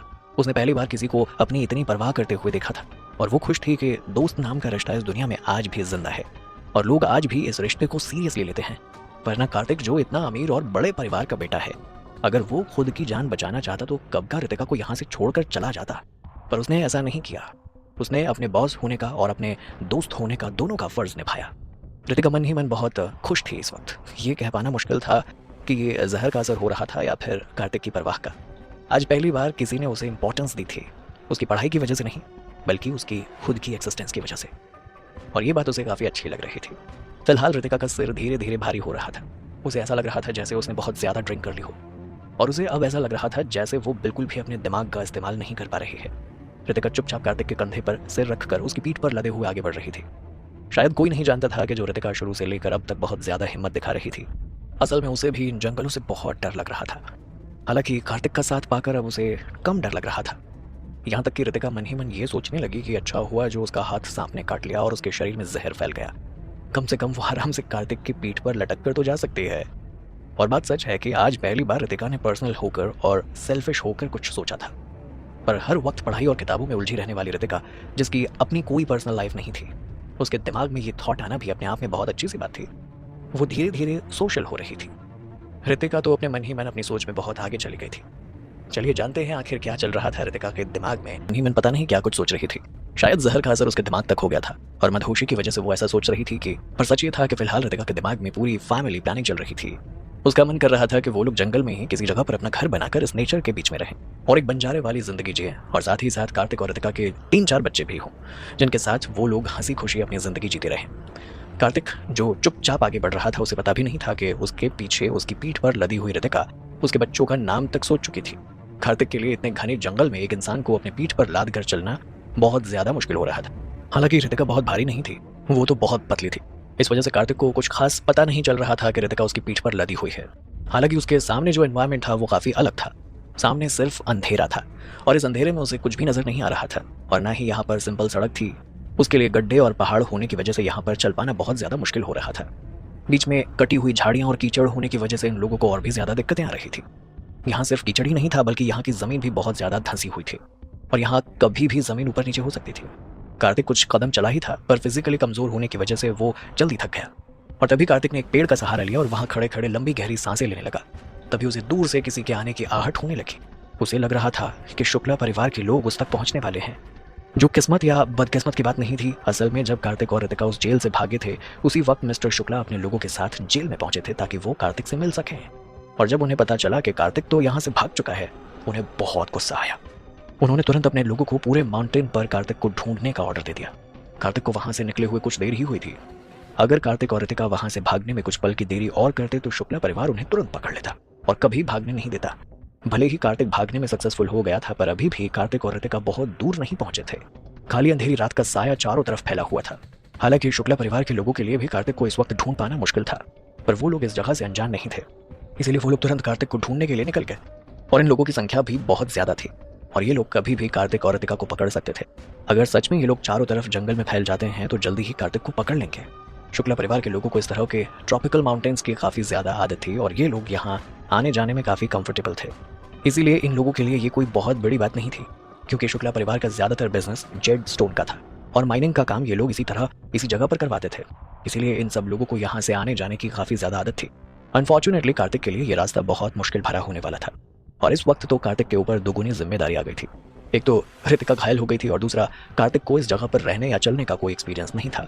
भले ही रितिका ने कार्तिक को यहाँ के बारे में बहुत कुछ सिखा दिया था, पर नॉलेज से ज्यादा एक्सपीरियंस भी काम आता है और इतने कम टाइम में कार्तिक के पास एक्सपीरियंस करने का टाइम तो था ही नहीं, और नॉलेज से वो इस पूरे जंगल को पार तो कर नहीं सकता था। कार्तिक ने रितिका की जरूरी बातों पर ध्यान दिया था और अब उसी का इस्तेमाल वो करने वाला था, पर फिलहाल उसे ये देखना था कि क्या वो शुक्ला परिवार के लोगों से खुद को और रितिका को बचा पाएगा या नहीं। अपने पीछे आती हुई हलचल की आवाज सुनकर कार्तिक मन ही मन थोड़ा घबराने लगा था और जो चीज कार्तिक को और ज्यादा परेशान कर रही थी वो ये थी कि जो जहर अभी तक रितिका के शरीर में पूरी तरह से फैला नहीं था वो अब अपना असर दिखाने लगा था। अब इस वक्त रितिका बेहोश होकर कार्तिक के कंधे का सहारा लेकर उसकी पीठ पर टंगी हुई थी और इसी वजह से कार्तिक के लिए बेहोश रितिका को अपने साथ आगे ले जाना और ज्यादा मुश्किल हो रहा था। अगर रितिका होश में होती तो शायद किसी ना किसी तरह से कार्तिक की मदद हो जाती और वो ज्यादा घबराता नहीं, पर जब एक इंसान बेहोश होता है तो जिम्मेदारी और ज्यादा बढ़ जाती है और उस वक्त घबराहट का होना लाजमी होता है। कार्तिक ने रितिका को होश में लाने की बहुत कोशिश की, पर रितिका तो अपनी जगह से हिल भी नहीं रही थी। कार्तिक ने जब ध्यान से रितिका को देखा तो वो समझ गया कि जहर बहुत ज्यादा फैल गया है और इसी वजह से रितिका को होश नहीं आ रहा है। कार्तिक को अब डर सताने लगा कि वो अपनी फ्रेंड और बेस्ट एम्प्लॉय को खोना नहीं चाहता था। कार्तिक का दिल धीरे धीरे घबराने लगा था और अजीब अजीब से ख्याल उसके मन में आ रहे थे। कार्तिक कभी भी अपनी वजह से किसी और की जान खतरे में नहीं डाल सकता था और ना ही वो रितिका को इस तरह मरते हुए देख सकता था, वो भी तब जब रितिका उसकी वजह से इन सब में फंसी थी। बार के लिए तो कार्तिक का मन कर रहा था कि वो वापस शुक्ला परिवार की कैद में चला जाए, जिससे कम से कम रितिका की जान तो बच जाएगी। और अगले ही पल उसकी ये सोच गायब हो गई, क्योंकि वो जानता था कि शुक्ला परिवार बहुत ज्यादा क्रूर है और वो रितिका का इलाज करवाने के बजाय उसे मरते हुए देखकर ज्यादा खुश होंगे और साथ ही साथ कार्तिक की जान भी खतरे में पड़ जाएगी। कार्तिक जानता था कि शुक्ला जी के लिए अपना बेटा बहुत जरूरी था और इसीलिए वो कार्तिक को कुछ भी नहीं होने दे सकते थे, पर इसका मतलब ये नहीं था कि वो कार्तिक के साथ आए हुए लोगों का भी ख्याल रखेंगे, बल्कि कार्तिक को परेशान करने के लिए और उसे टॉर्चर करने के लिए उसके साथ आए हुए लोगों को जानबूझकर मारने की कोशिश करेंगे और कार्तिक ऐसा कभी भी होने नहीं दे सकता था। कार्तिक ने गहरी लंबी सांस ली और उसके बाद अपनी पीठ पर लदी हुई रितिका को देखा जो अभी तक बेहोश थी। कार्तिक ने खुद से ही अपने मन में अपनी हिम्मत बढ़ाते हुए कहा, भाग सकते हो तो भागो, यहाँ मरने से अच्छा है अपनी जगह पर जाकर मरे, कम से कम वहां कोई पूछने वाला तो होगा। इतना कहकर कार्तिक ने अपना कोट उतारा और उस कोट को अच्छे से रितिका की बॉडी के चारों तरफ लपेट दिया और उसके बाद रितिका को वापस अपने कंधे पर लटका लिया और अपने दोनों हाथों से टाइटली बांधकर वहां से भागने की तैयारी करने लगा। कार्तिक ने अपने एक हाथ में उस स्पेशल पॉइजन फ्री प्लांट को ले रखा था, दूसरे हाथ में एक पाथ फाइंडर लकड़ी भी पकड़ रखी थी और जल्दी जल्दी आगे की तरफ वो अपने कदम बढ़ा रहा था। कार्तिक भले ही अपनी फुल स्पीड से चल रहा था पर फिर भी ये स्पीड काफी नहीं थी, पर कार्तिक अब इससे ज्यादा कुछ भी नहीं कर सकता था। वो अपनी पूरी जान लगाकर बस आगे बढ़ रहा था और भगवान को याद करके अपनी और रितिका की सलामती की दुआ मांग रहा था। कार्तिक ने अपना और रितिका का बैकपैक भी इस वक्त कैरी किया हुआ था। एक बार के लिए तो वो उसे वहीं छोड़कर आ रहा था, पर कुछ सोचकर उसने उन दोनों बैग्स को अपने हाथ में ले लिया क्योंकि इन बैग्स में जरूरी सामान था, खाना और पानी दोनों इसी में थे। कार्तिक को लगा कि अगर वो इस बैग को यहाँ छोड़े तो हो सकता है दुश्मनों को पता चल जाए कि वो किस रास्ते से निकल रहे हैं, और दूसरा कार्तिक को लग रहा था कि अगर ये लोग बच गए तो कम से कम इस बैग के थ्रू जो खाना पीना मिलेगा वो लोग अपना पेट तो भर सकेंगे। 2 बैकपैक्स और रितिका को अपने पीठ पर लाद कर जिस तरह से कार्तिक आगे बढ़ रहा था उस वजह से उसकी फिजिकल स्ट्रेंथ पूरी तरह से कम हो गई थी और इस वक्त कार्तिक को बहुत ज्यादा गुस्सा आ रहा था। आज से पहले उसने कभी भी इस तरह के हालात नहीं देखे थे और ना ही इतनी बड़ी मुसीबत को अकेले सहन किया था। कार्तिक जहां भी होता था हमेशा उसके साथ मैगी या विवान जरूर होते थे जो हर हाल में उसका साथ देते थे और उसकी हिम्मत बढ़ाते थे, पर आज कार्तिक को तो अकेले ही ये लड़ाई लड़नी पड़ रही थी। ह्यूमन बॉडी की लिमिट होती है और उस लिमिट को क्रॉस करने के बाद इंसान को बहुत ज्यादा थकान महसूस होने लगती थी, पर ऐसा नहीं था कि इंसान अपने इस नेचर से लड़ नहीं सकता और लिमिट पूरी होने के बाद वो खुद को और ज्यादा परस्यू नहीं कर सकता। असल में कार्तिक ने सुना हुआ था कि जो लोग अपने लिमिट को क्रॉस करके अपने शरीर को थोड़ा कष्ट देकर सारे बंधनों को छोड़ सकते हैं वो लोग ज्यादा रिलैक्स होकर अपनी लाइफ जी पाते हैं और अपनी मंजिल को प्राप्त कर पाते हैं। कार्तिक भी अपनी इजी लिमिट को क्रॉस करना चाहता था। वो चाहता था कि चाहे जितना थक जाए पर वो किसी भी हालत में रुके नहीं, वो बस चलते रहना चाहता था क्योंकि उसे पता था कि कहीं ना कहीं उसकी मंजिल जरूर होगी और उसे और रितिका को वो बचा लेगी। इतना ज्यादा जल्दी जल्दी चलने की वजह से कार्तिक की सांस फूलने लगी थी। उसके माथे से पसीना छूटकर धीरे धीरे उसके गले से होते हुए नीचे जा रहा था और अब कार्तिक को ऐसा लग रहा था कि वो जितना थक सकता था वो थक चुका है, पर फिर भी अपनी ताकत और अपने मन को छोड़कर वो चलता जा रहा था क्योंकि उसे अपनी मंजिल चाहिए थी। कुछ ही देर बाद पता नहीं क्यों पर कार्तिक को ऐसा लगने लगा कि जैसे इतनी देर चलने के बाद वो काफी रिलैक्स फील कर रहा है। उसकी सारी थकान दूर हो गई है, अब वो पूरी ताकत के साथ और आगे तक चल सकता है। शायद कार्तिक ने अपनी सोच के दायरे को तोड़ दिया था, उसने अपने आप की कमजोरी को दूर कर लिया था और अब वो काफी खुश हो चुका था। ऐसा नहीं था कि कार्तिक इस वजह से बहुत ज्यादा खुश हो रहा था या उसे ये बहुत बड़ी बात लग रही थी, पर इतनी मुश्किलों के बाद उसे छोटी सी सक्सेस मिली थी और कार्तिक हर सक्सेस को टाइम के साथ एंजॉय कर लेना चाहता था। वो नहीं चाहता था कि वो खुशियों को बाद के लिए बचा कर रखे क्योंकि उसे पता भी नहीं था कि बाद में खुश होने का मौका मिलेगी भी या नहीं। चारों तरफ देखा, धीरे धीरे काला अंधेरा जंगल रोशनी की तरफ बढ़ रहा था और कार्तिक को एक अलग ही पॉजिटिव फीलिंग आ रही थी। उसे ऐसा लग रहा था जैसे उसकी कभी भी चली जाने वाली जिंदगी धीरे धीरे उसके पास आ रही है और अब ज्यादा मोटिवेटेड फील कर रहा था। सामने का जंगल एकदम साफ हो गया था और अब उतना ज्यादा धुंधला नहीं दिखाई दे रहा था जितना वो पहले दिख रहा था। अभी कार्तिक ने गुस्से से अपने दांत पीसते हुए शुक्ला परिवार के लिए कहा, शुक्ला फैमिली, मिस्टर शुक्ला, तुम लोग देखते जाओ, एक बार मैं यहाँ से जिंदा वापस चला जाऊं उसके बाद तुम लोगों को छोड़ूंगा नहीं। तुम लोगों को बहुत पछतावा होगा कि तुमने कार्तिक मित्तल पर हाथ डालने की कोशिश की थी। आपको क्या लगता है, क्या कार्तिक यहाँ से जिंदा वापस निकल पाएगा? और कार्तिक को अभी शुक्ला परिवार पर बहुत ज्यादा गुस्सा आ रहा था और वो लगातार उन्हें मन ही मन कोस रहा था। कार्तिक को हर हाल में यहाँ से जिंदा वापस जाना था और शुक्ला परिवार से अपनी इस हालत का बदला लेना था। यही चीज कार्तिक को हिम्मत दे रही थी और वो आगे बढ़ रहा था। कार्तिक को शुक्ला परिवार से इस बात का गुस्सा नहीं था कि उन्होंने कार्तिक को किडनैप करवाया, बल्कि इस बात का गुस्सा था कि किडनैप करवाने के बाद भी इन लोगों ने कार्तिक के साथ बिल्कुल भी सही व्यवहार नहीं किया और उसे मरने के लिए छोड़ दिया। कार्तिक जानता था कि शुक्ला अच्छा आदमी नहीं है और वो बस हर हाल में अपने बेटे को कार्तिक से आजाद करवाना चाहता था, इसीलिए अभी तक उसे कार्तिक को जिंदा छोड़ा हुआ था, वरना वो तो कब का कार्तिक को मार देता। शुक्ला उन लोगों में से था जो दूसरों की अमीरी और खुशियां देख नहीं सकता था और इसीलिए जब उसके बेटे को पता चला कि कार्तिक के पास तो इतना पैसा है, वो कुछ लोगों के साथ मिलकर कार्तिक के पैसे को हड़पने की कोशिश करने लगा। कार्तिक ने इतनी आसानी से उन लोगों को अपनी प्रॉपर्टी पर हाथ नहीं रखने दिया, बल्कि उन्हें बंदी बना लिया और अब शुक्ला परिवार ने इसीलिए कार्तिक को किडनैप करवा लिया। कार्तिक जैसे जैसे जंगल में आगे बढ़ता जा रहा था, शुक्ला परिवार को लेकर उसकी नफरत बढ़ती जा रही थी। उसे अब खुद पर ही गुस्सा आ रहा था कि उसने टाइम रहते शुक्ला परिवार को सबक नहीं सिखाया और उन लोगों को उनकी औकात नहीं दिखाई, इसीलिए आज उन लोगों ने कार्तिक पर हमला करने की कोशिश की और उसे किडनैप करवा लिया था। उन लोगों की वजह से सिर्फ कार्तिक ही यहाँ पर फंस नहीं गया था, बल्कि उसकी अपनी एम्प्लॉय भी आज उसके साथ फंस गई थी। कार्तिक मन ही मन सोच रहा था कि तभी उसे अचानक से रितिका के चिल्लाने की आवाज आई, कार्तिक। रितिका ने अपना पूरा दम लगाकर कार्तिक का नाम पुकारा था, पर फिर भी उसकी आवाज अभी भी बहुत कमजोर लग रही थी। जैसे ही कार्तिक को अपना नाम सुनाई दिया, उसने तुरंत रिस्पॉन्स देते हुए पीछे मुड़कर देखा कि वो सिचुएशन को समझ सके। खैर, जैसे ही कार्तिक पीछे मुड़ा तो उसे पता चला कि रितिका बेहोशी में बड़बड़ा रही है और अभी भी होश में नहीं है। रितिका को बेहोश देखकर कार्तिक ने उसे वादा करते हुए कहा, रितिका तुम चिंता मत करो, मैं तुमसे वादा करता हूँ कि तुम्हें इस सिचुएशन से सही सलामत बाहर निकाल लूंगा। और साथ ही साथ तुम्हारी जान को कोई भी खतरा नहीं होगा। जब तुम होश में आओगी तो तुम्हें पता चलेगा कि तुम बिल्कुल ठीक हो।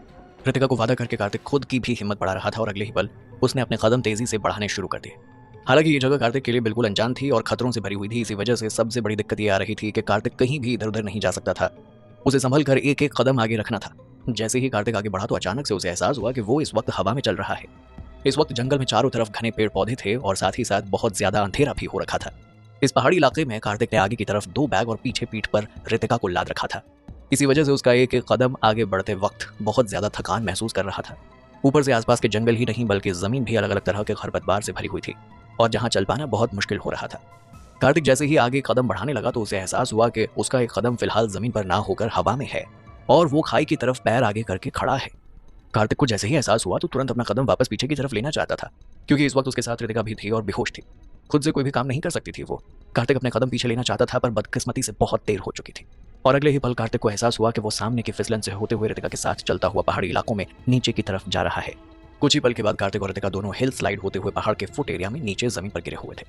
कार्तिक और रितिका इतनी तेज चलते हुए नीचे जा रहे थे कि उनकी स्पीड आउट ऑफ कंट्रोल हो चुकी थी और चाहकर भी इस स्पीड को वो लोग रोक नहीं पा रहे थे। कार्तिक ने नीचे जाते वक्त बहुत कोशिश की थी पर वो कुछ नहीं कर पाया। कार्तिक ने बीच में ही जमीन पर बिछी हुई घास को पकड़कर अपने आप को रोकने की कोशिश की थी पर वो नाकामयाब रहा, क्योंकि उसका वजन फिलहाल 3 लोगों के वजन के बराबर था। रितिका और 2 भारी बैग्स उसके साथ टंगे हुए थे, जिसकी वजह से कार्तिक के वजन को घास और बाकी चीजें सहन नहीं कर पाई और उखड़कर उसके साथ नीचे ही चली गई। जिस तरह से कार्तिक नीचे जा रहा था उसी वक्त उसने अपने मन में सोचा कि अब मैं जिंदा नहीं बचूंगा, सब कुछ खत्म हो गया। जिस तरह कार्तिक नीचे जमीन की तरफ जा रहा था उस हिसाब से ऐसा लग रहा था कि कार्तिक जमीन तक पहुंचते पहुंचते अपना दम ही तोड़ देगा। कार्तिक तो हार भी मान लेता पर फिलहाल उसके साथ रितिका थी। कार्तिक किसी भी हालत में दूसरे की जिंदगी को दांव पर नहीं लगा सकता था, इसीलिए उसने खुद को हिम्मत दी और एक बार कोशिश करने की ठानी। रितिका को उसने अपनी पीठ पर कसकर पकड़ लिया और नीचे जाते वक्त उसने अपने चेहरे को छिपा लिया। हर चीज को पकड़कर खुद को नीचे जाने से बचाने की कोशिश करने लगा। इतनी कोशिश करने के बाद भी कार्तिक खुद को और रितिका को नहीं बचा पाया और झट से स्लाइड होकर नीचे जमीन पर जा गिरा। इस वक्त भी रितिका उसकी पीठ पर थी और आराम से बेहोशी की हालत में सो रही थी। ऐसा लग रहा था जैसे रितिका उसके कमर को तकिए की तरह इस्तेमाल कर रही है और बेचारा कार्तिक खुद को जमीन पर लेटे लेटे जिंदा रखने की भगवान से भीख मांग रहा है। कार्तिक ने जानबूझकर अपने आप को नीचे रखा था ताकि अगर 1% भी चांस रितिका को जिंदा रखने का हो सके तो वो उसे जिंदा रख सके और अपना प्रॉमिस पूरा कर सके। कार्तिक को पता था कि इससे उसकी जान जा सकती है पर फिर भी उसने खुद से ज्यादा खुद के वादे की परवाह की और वो जानता था कि वो मर तो रहा ही है, इसीलिए कम से कम एक बार जिंदा रहने की कोशिश ही कर ले। पर कहते हैं ना, जिंदगी कहाँ लेकर जाएगी किसे पता होता है। जैसे ही स्लाइड करते हुए कार्तिक पहाड़ से नीचे जमीन की तरफ आया, एक पेड़ से जाकर टकरा गया और पास में रखी हुई बड़ी सी लकड़ी से टकराकर उछलकर दूसरी तरफ जा गिरा। दूसरी तरफ एक नदी बह रही थी, इसी वजह से कार्तिक और रितिका दोनों उस नदी में जा गिरे। कार्तिक इतनी तेज उस पेड़ से टकराकर उछलकर पानी में गिरा था कि उसके चेस्ट पर बहुत तेज जोर पड़ रहा था और उसे एक अंदरूनी चोट भी आ गई थी, जिस वजह से उसके मुंह के अंदर बहुत सारा खून भर गया था। इस वक्त पानी में होने की वजह से सारा खून नदी में गिर गया था, जिस वजह से नदी में बहता हुआ पानी भी लाल होने लगा था। हालांकि अभी तक तो पूरी तरह से दिन नहीं हुआ था, इसीलिए सब कुछ इतना ज्यादा कॉन्स्पिशियस नहीं था जितना दिन में होता था। शायद कार्तिक की हड्डियां टूट गई थी और इसी वजह से उसे बहुत ज्यादा दर्द हो रहा था। खास करके उसके चेस्ट में जो रिब थी, कार्तिक को अब सांस लेने में भी दिक्कत हो रही थी। जितनी बार वो सांस लेने की कोशिश कर रहा था, हर बार उसे ऐसा लग रहा था जैसे उसके फेफड़े किसी इलेक्ट्रिक शॉक की वजह से खिंच रहे हो। ये सब कुछ बहुत ज्यादा दर्द देने वाला था। पर कहते हैं जब शरीर का दर्द अपनी सारी लिमिट्स क्रॉस कर देता है तो दिमाग अपने आप चलना शुरू कर देता है और प्रोटेक्टिव डिवाइस का इस्तेमाल करने लगता है। कार्तिक के साथ भी ऐसा ही हुआ। रितिका अभी तक बेहोश थी और इतनी तेज चोट आने की वजह से कार्तिक भी बेहोश हो गया था। चोट लगने की वजह से पहाड़ी इलाकों में कार्तिक के लिए सांस लेना और भी ज्यादा मुश्किल हो गया था। कार्तिक और रितिका दोनों अभी भी बंधे हुए थे। कार्तिक एक चीज में खुशकिस्मत था कि जिस लगेज बैग को वो अपने साथ पूरे जंगल में होते हुए यहाँ लेकर आया था वो स्पेशल लगेज बैग था। उसमें एक एयर बैग भी लगा हुआ था और जमीन पर कार्तिक के साथ गिरने की वजह से उस लगेज बैग का बटन अपने आप ऑन हो गया था। अगले ही पल 2 ऑरेंज बैग्स थोड़ी ऊंचाई में बढ़कर कार्तिक और रितिका को उस नेचुरल रिवर में पानी के बहाव के साथ नदी में आगे की तरफ ड्रिफ्ट करने लगा। कार्तिक और रितिका बेहोशी की हालत में उस बैग के सहारे नदी से आगे की तरफ बढ़ रहे थे। वहीं इन सबसे बेहतर शुक्ला परिवार के अड्डे पर जहां कुछ देर पहले तक कार्तिक और रितिका बंधे हुए थे, वहां पर शुक्ला साहब आ गए और लॉकअप को खुले हुए देखकर अपने आदमियों को जमीन पर गिरा हुआ देखकर गुस्से से अपने हाथों की मुट्ठियां खींच रहे थे। इस वक्त शुक्ला जी के चेहरे पर गुस्सा साफ नजर आ रहा था। उन्हें इतना गुस्सा आ रहा था कि उनका मन कर रहा था कि वो यहाँ बेहोशी में पड़े हुए सारे गार्ड्स को अपने हाथों से मार डालें। शुक्ला जी को जब पता चला था कि क्रोकोडाइल सोसाइटी अपना काम करने में कामयाब हो गई है और कार्तिक को किडनैप करके यहाँ ले आई है तो वो बहुत ज्यादा खुश हो गए और अपने आप को ज्यादा रोक नहीं पाए और कार्तिक से मिलने यहाँ चले आए। हालांकि यहाँ आने से पहले उन्हें बहुत जरूरी काम आ गया था, इस वजह से उस काम को करने में उन्हें देर हो गई और यहाँ पहुंचते पहुंचते भी देर हो गई। इसी वजह से कार्तिक यहाँ से बचकर भाग गया था, वरना शुक्ला जी कब के यहाँ पहुंच चुके होते। शुक्ला परिवार और क्रोकोडाइल सोसाइटी पहले जहां मिलने वाले थे, वहां पर शुक्ला परिवार के बहुत सारे लोग जमा थे, क्योंकि शुक्ला जी को डर था कि क्रोकोडाइल सोसाइटी पहले की तरह इस बार भी अपनी बातों से पीछे हट सकती है। इसीलिए उन्होंने पहले से ही तैयारी कर ली थी और अपने सबसे अच्छे बॉडीगार्ड को वहां पर छुपाकर भेज दिया था, ताकि क्रोकोडाइल सोसाइटी के एक्शन का तुरंत रिएक्शन दिया जा सके। हालांकि दिनेश के कहने पर शुक्ला जी को उसकी बात सही लगी और उन्होंने कार्तिक को दूसरी जगह शिफ्ट करने का प्लान बना लिया था, क्योंकि उन्हें थोड़ा अजीब लग रहा था कि क्रोकोडाइल सोसाइटी ने एक बार में कहते ही उनका काम सही कर दिया था। शुक्ला परिवार को पहले से ही पता था कि क्रोकोडाइल सोसाइटी नियमों का पालन कभी नहीं करती है और इस मामले में बिल्कुल ईमानदार नहीं। उन्हें तो डर था कि कहीं क्रोकोडाइल सोसाइटी के लोग कार्तिक के लोगों को इस बारे में बता ना दें कि कार्तिक यहाँ पर बंद है। इसीलिए जल्दबाजी में उन्होंने कार्तिक को दूसरी जगह शिफ्ट किया था। रातों रात एक जगह से दूसरी जगह शिफ्ट करके कार्तिक को एक सीक्रेट लोकेशन पर रखा गया था, जहां पर बहुत ही मिस्टीरियस एनवायरनमेंट रहता था और कोई भी यहाँ पर दूर दूर तक रहता नहीं था। हाँ, जानवर यहाँ जरूर रहते थे जो इंसानों को यहाँ रहने की इजाजत बिल्कुल नहीं देते थे। ये जगह इतनी खतरनाक थी कि यहाँ दूर दूर तक कोई दिखाई नहीं देता था। शुक्ला जी ने पहले ही अपने लोगों को बोल रखा था कि पहले वाली जगह से यहाँ तक आने में उन्हें किसी को भी इस बात का पता नहीं चलने देना है और हर हाल में क्रोकोडाइल सोसाइटी के लोगों को उलझा कर रखना है। और इसीलिए उन लोगों ने अंधेरे का फायदा उठाया और पूरे दिन गाड़ी इधर से उधर चलाते रहे। और इस दौरान शुक्ला जी ने अपने ज्यादा लोगों को भी नहीं भेजा ताकि किसी को शक ना हो। सिर्फ 10 लोग को ही कार्तिक के साथ इस मिस्टीरियस जगह पर भेजा गया था, ताकि सारे लोग जिनकी संख्या हजारों में थी वो सब पहले वाली लोकेशन पर ही रुके हुए थे, ताकि अपने दुश्मन को कंफ्यूज कर सके और उसे ये बता सके कि वो लोग अभी भी कार्तिक को यहीं पर रखे हुए हैं। आपको क्या लगता है, कहाँ लेकर जाएगी ये नदी कार्तिक और ऋतिका को? क्या दुश्मनों को कंफ्यूज करने के लिए हजारों लोग अभी भी पुरानी लोकेशन पर खड़े हुए थे और सिर्फ दर्जन भर लोग कार्तिक और ऋतिका को लेकर मिस्टीरियस लोकेशन पर आ गए थे, ताकि क्रोकोडाइल सोसाइटी या बाकी किसी को भी कार्तिक के यहाँ होने के बारे में पता ना चले। फिर भी शुक्ला जी ने कभी नहीं सोचा था कि रिलोकेशन की वजह से कार्तिक इस जगह से भाग निकलेगा और उनकी सारी मेहनत खराब हो जाएगी। शुक्ला जी यही सोचते हुए उस लॉकअप के सामने खड़े हुए थे। उनके दिमाग में अभी भी यही चल रहा था कि आखिरकार कार्तिक यहाँ से भागा कैसे, क्योंकि यहाँ कुछ भी तो टूटा हुआ नहीं था, सब कुछ अपनी जगह पर था और सही सलामत था। फिर कार्तिक बिना इस लॉकअप को तोड़े भागकर गया कैसे होगा? वो जितना ज्यादा सोच रहे थे उतना उलझते जा रहे थे। शुक्ला जी जानते थे कि उनके लोग कभी भी उनके साथ गद्दारी नहीं करेंगे और जिन लोगों को उन्होंने यहाँ कार्तिक का गार्ड बनाकर भेजा था वो सारे लोग शुक्ला जी के बहुत ही वफादार हैं। पर उन्हें ये समझ नहीं आ रहा था कि आखिर कार्तिक और ऋतिका यहाँ से बाहर कैसे गए और उनके सारे आदमी यहाँ बेहोश कैसे हो गए। हालांकि शुक्ला जी ने जब चारों तरफ ध्यान से देखा तो उन्हें समझ में आ गया कि उनकी ही किसी गार्ड ने दरवाजा खोला था, क्योंकि लॉकअप तोड़ा नहीं गया था बल्कि बाहर से उसके ताले की चाबी को खोला गया था। इसका मतलब उसी के किसी आदमी ने इसे खोला था और इसके बाद सभी लोग बेहोश होकर यहाँ गिर गए थे। ये दो पहेली ऐसी थी जिन्हें शुक्ला जी सुलझा नहीं पा रहे थे। शुक्ला जी जब यहाँ आए थे तो आते ही उन्होंने अपने आदमियों को कार्तिक को ढूंढने के लिए भेज दिया था और कुछ लोगों को इन बेहोश आदमियों को होश में लाने का काम दिया था। बहुत ज्यादा सोचने की वजह से शुक्ला जी का दिमाग पूरी तरह से खराब हो गया था, इसीलिए वो बेसब्र होकर गुस्से में पास में रखी हुई चेयर पर बैठे ही थे। तभी उनका एक सबॉर्डिनेट भागता हुआ उनके पास आया और बोला, सर, बेहोश लोगों में से एक आदमी को होश आ गया है। सबॉर्डिनेट की बात सुनकर शुक्ला जी अपने हाथों को गुस्से से दबाते हुए कहते, कौन है वो? उसे यहाँ लेकर आओ। शुक्ला जी के कहते ही एक आदमी उनके सामने कुत्तों की तरह घसीटते हुए लाया गया और उसके चेहरे पर बहुत ज्यादा पानी डाला गया ताकि वो होश में आ सके। और ऐसा लग रहा था जैसे बेहोश हुए लोगों में से ये आदमी अभी भी पूरी तरह से होश में नहीं आया था। इसे जबरदस्ती होश में लाने की कोशिश की गई थी। जिस आदमी को अभी भी होश आया था उसने जैसे ही अपने सामने बैठे हुए शुक्ला जी को देखा तो उसकी आंखें एकदम हैरानी से फैल गई और वो सिर उठाकर शुक्ला जी को देखने लगा। उसने बिना रिएक्ट किए अपना सिर नीचे कर लिया और शुक्ला जी के कुछ कहने का इंतजार करने लगा। शुक्ला जी अपने पूरे घर में अपने लोगों के सामने किसी राजा की तरह थे और उनके सारे सबॉर्डिनेट्स हमेशा उनके सामने सिर झुकाकर रखते थे और शुक्ला जी जो कहते थे वो हर एक बात को मानते थे। पर इस वक्त शुक्ला जी को बहुत ज्यादा गुस्सा आ रहा था, क्योंकि उनके सबॉर्डिनेट ने उन्हें पूरी तरह से निराश कर दिया था, जिसकी वजह से उनका दिमाग खराब हो गया था। और शुक्ला जी को इतना गुस्सा आ रहा था कि उन्होंने एक जोरदार तमाचा उस सबॉर्डिनेट के मुंह पर दे मारा। जैसे ही सबॉर्डिनेट को थप्पड़ मारा तो उसके मुंह में से कुछ दांत निकलकर नीचे जमीन पर गिर गए और होठों के पास खून बहने लगा। अभी तक थप्पड़ खाने से इस आदमी का दिमाग पूरी तरह से कॉन्शियस हो चुका था। एक बार फिर से इस आदमी ने अपना सिर उठाकर ऊपर की तरफ देखा और अब जाकर उसे समझ में आया कि सामने बैठा हुआ इंसान कोई और नहीं बल्कि उनके बॉस हैं शुक्ला जी। और शुक्ला जी ने ही उसे जोरदार थप्पड़ मारा है। थप्पड़ खाने की वजह से वो आदमी इतना ज्यादा डर गया था कि तुरंत जमीन पर गिर गया और जल्दी से शुक्ला जी के पैरों के पास जाकर उनसे माफी मांगते हुए बोला, बॉस बॉस प्लीज मुझे माफ कर दीजिए। शुक्ला जी ने जब देखा कि एक नौकर उनके पैरों को हाथ लगा रहा है तो उन्हें गुस्सा आ गया और उन्होंने उसी पैर से उस आदमी को जोर से ठोकर मारते हुए दूर कर दिया और गुस्से से उससे कहा, वो आदमी कहाँ है जिसकी तुम लोग देखभाल कर रहे थे? कहाँ चला गया कार्तिक मित्तल? आपको बता दें कि इस वक्त जिस आदमी से पूछताछ की जा रही थी ये वही आदमी था जिसे कल हट्टे कट्टे गार्ड ने थप्पड़ मारा था और जिसकी वजह से ये बेहोश होकर जमीन पर गिर गया था। थप्पड़ खाने की वजह से ही ये आदमी जमीन पर गिर गया था और उसके बाद इस पर उस जहरीले प्लांट का असर होना शुरू हुआ था। इसीलिए इसने उस जहरीले प्लांट की ज्यादा सांसें नहीं ली थी। इसीलिए प्लांट की जहरीली गैस का ज्यादा असर ना होने के कारण ये थोड़े सी ही एफर्ट से जाग गया। इस आदमी को जो अभी कुछ भी नहीं पता था, क्योंकि ये तो पहले ही बेहोश होकर गिर गया था। और कार्तिक बाद में भागकर निकल गया था। इस वजह से शुक्ला जी के सवाल का इस आदमी के पास कोई जवाब नहीं था और ना ही इसे कुछ समझ आ रहा था। हालांकि शुक्ला जी का सवाल सुनकर इस आदमी ने तुरंत उस लॉकअप की तरफ देखा जहां पर कल रात को कार्तिक और रितिका बंद थे, पर अब उस लॉकअप में कोई नहीं था और इसका दरवाजा खुला हुआ था। ये देखकर उस आदमी की सांसें तेज तेज चलने लगी। उसका डर बढ़ते जा रहा था। इस वक्त उसका पूरा शरीर डर के मारे कांप रहा था, यहाँ तक कि इसके दांत आपस में घबराहट की वजह से, कांपने की वजह से एक दूसरे से टकरा रहे थे। ये आदमी बेवकूफ बिल्कुल नहीं था। जब उसने देखा कि शुक्ला जी इस वक्त बहुत ज्यादा गुस्से में है और लॉकअप का ये हाल है, तो वो समझ गया कि कार्तिक यहाँ से भाग चुका है। कल शुक्ला जी ने इन्हें अच्छे से सीरियस होकर ऑर्डर दिया था कि कार्तिक यहाँ से कहीं जाना नहीं चाहिए, और अब लेकिन कार्तिक तो यहाँ पर नहीं था। ये सोच के ही इस आदमी का गला सूखा जा रहा था।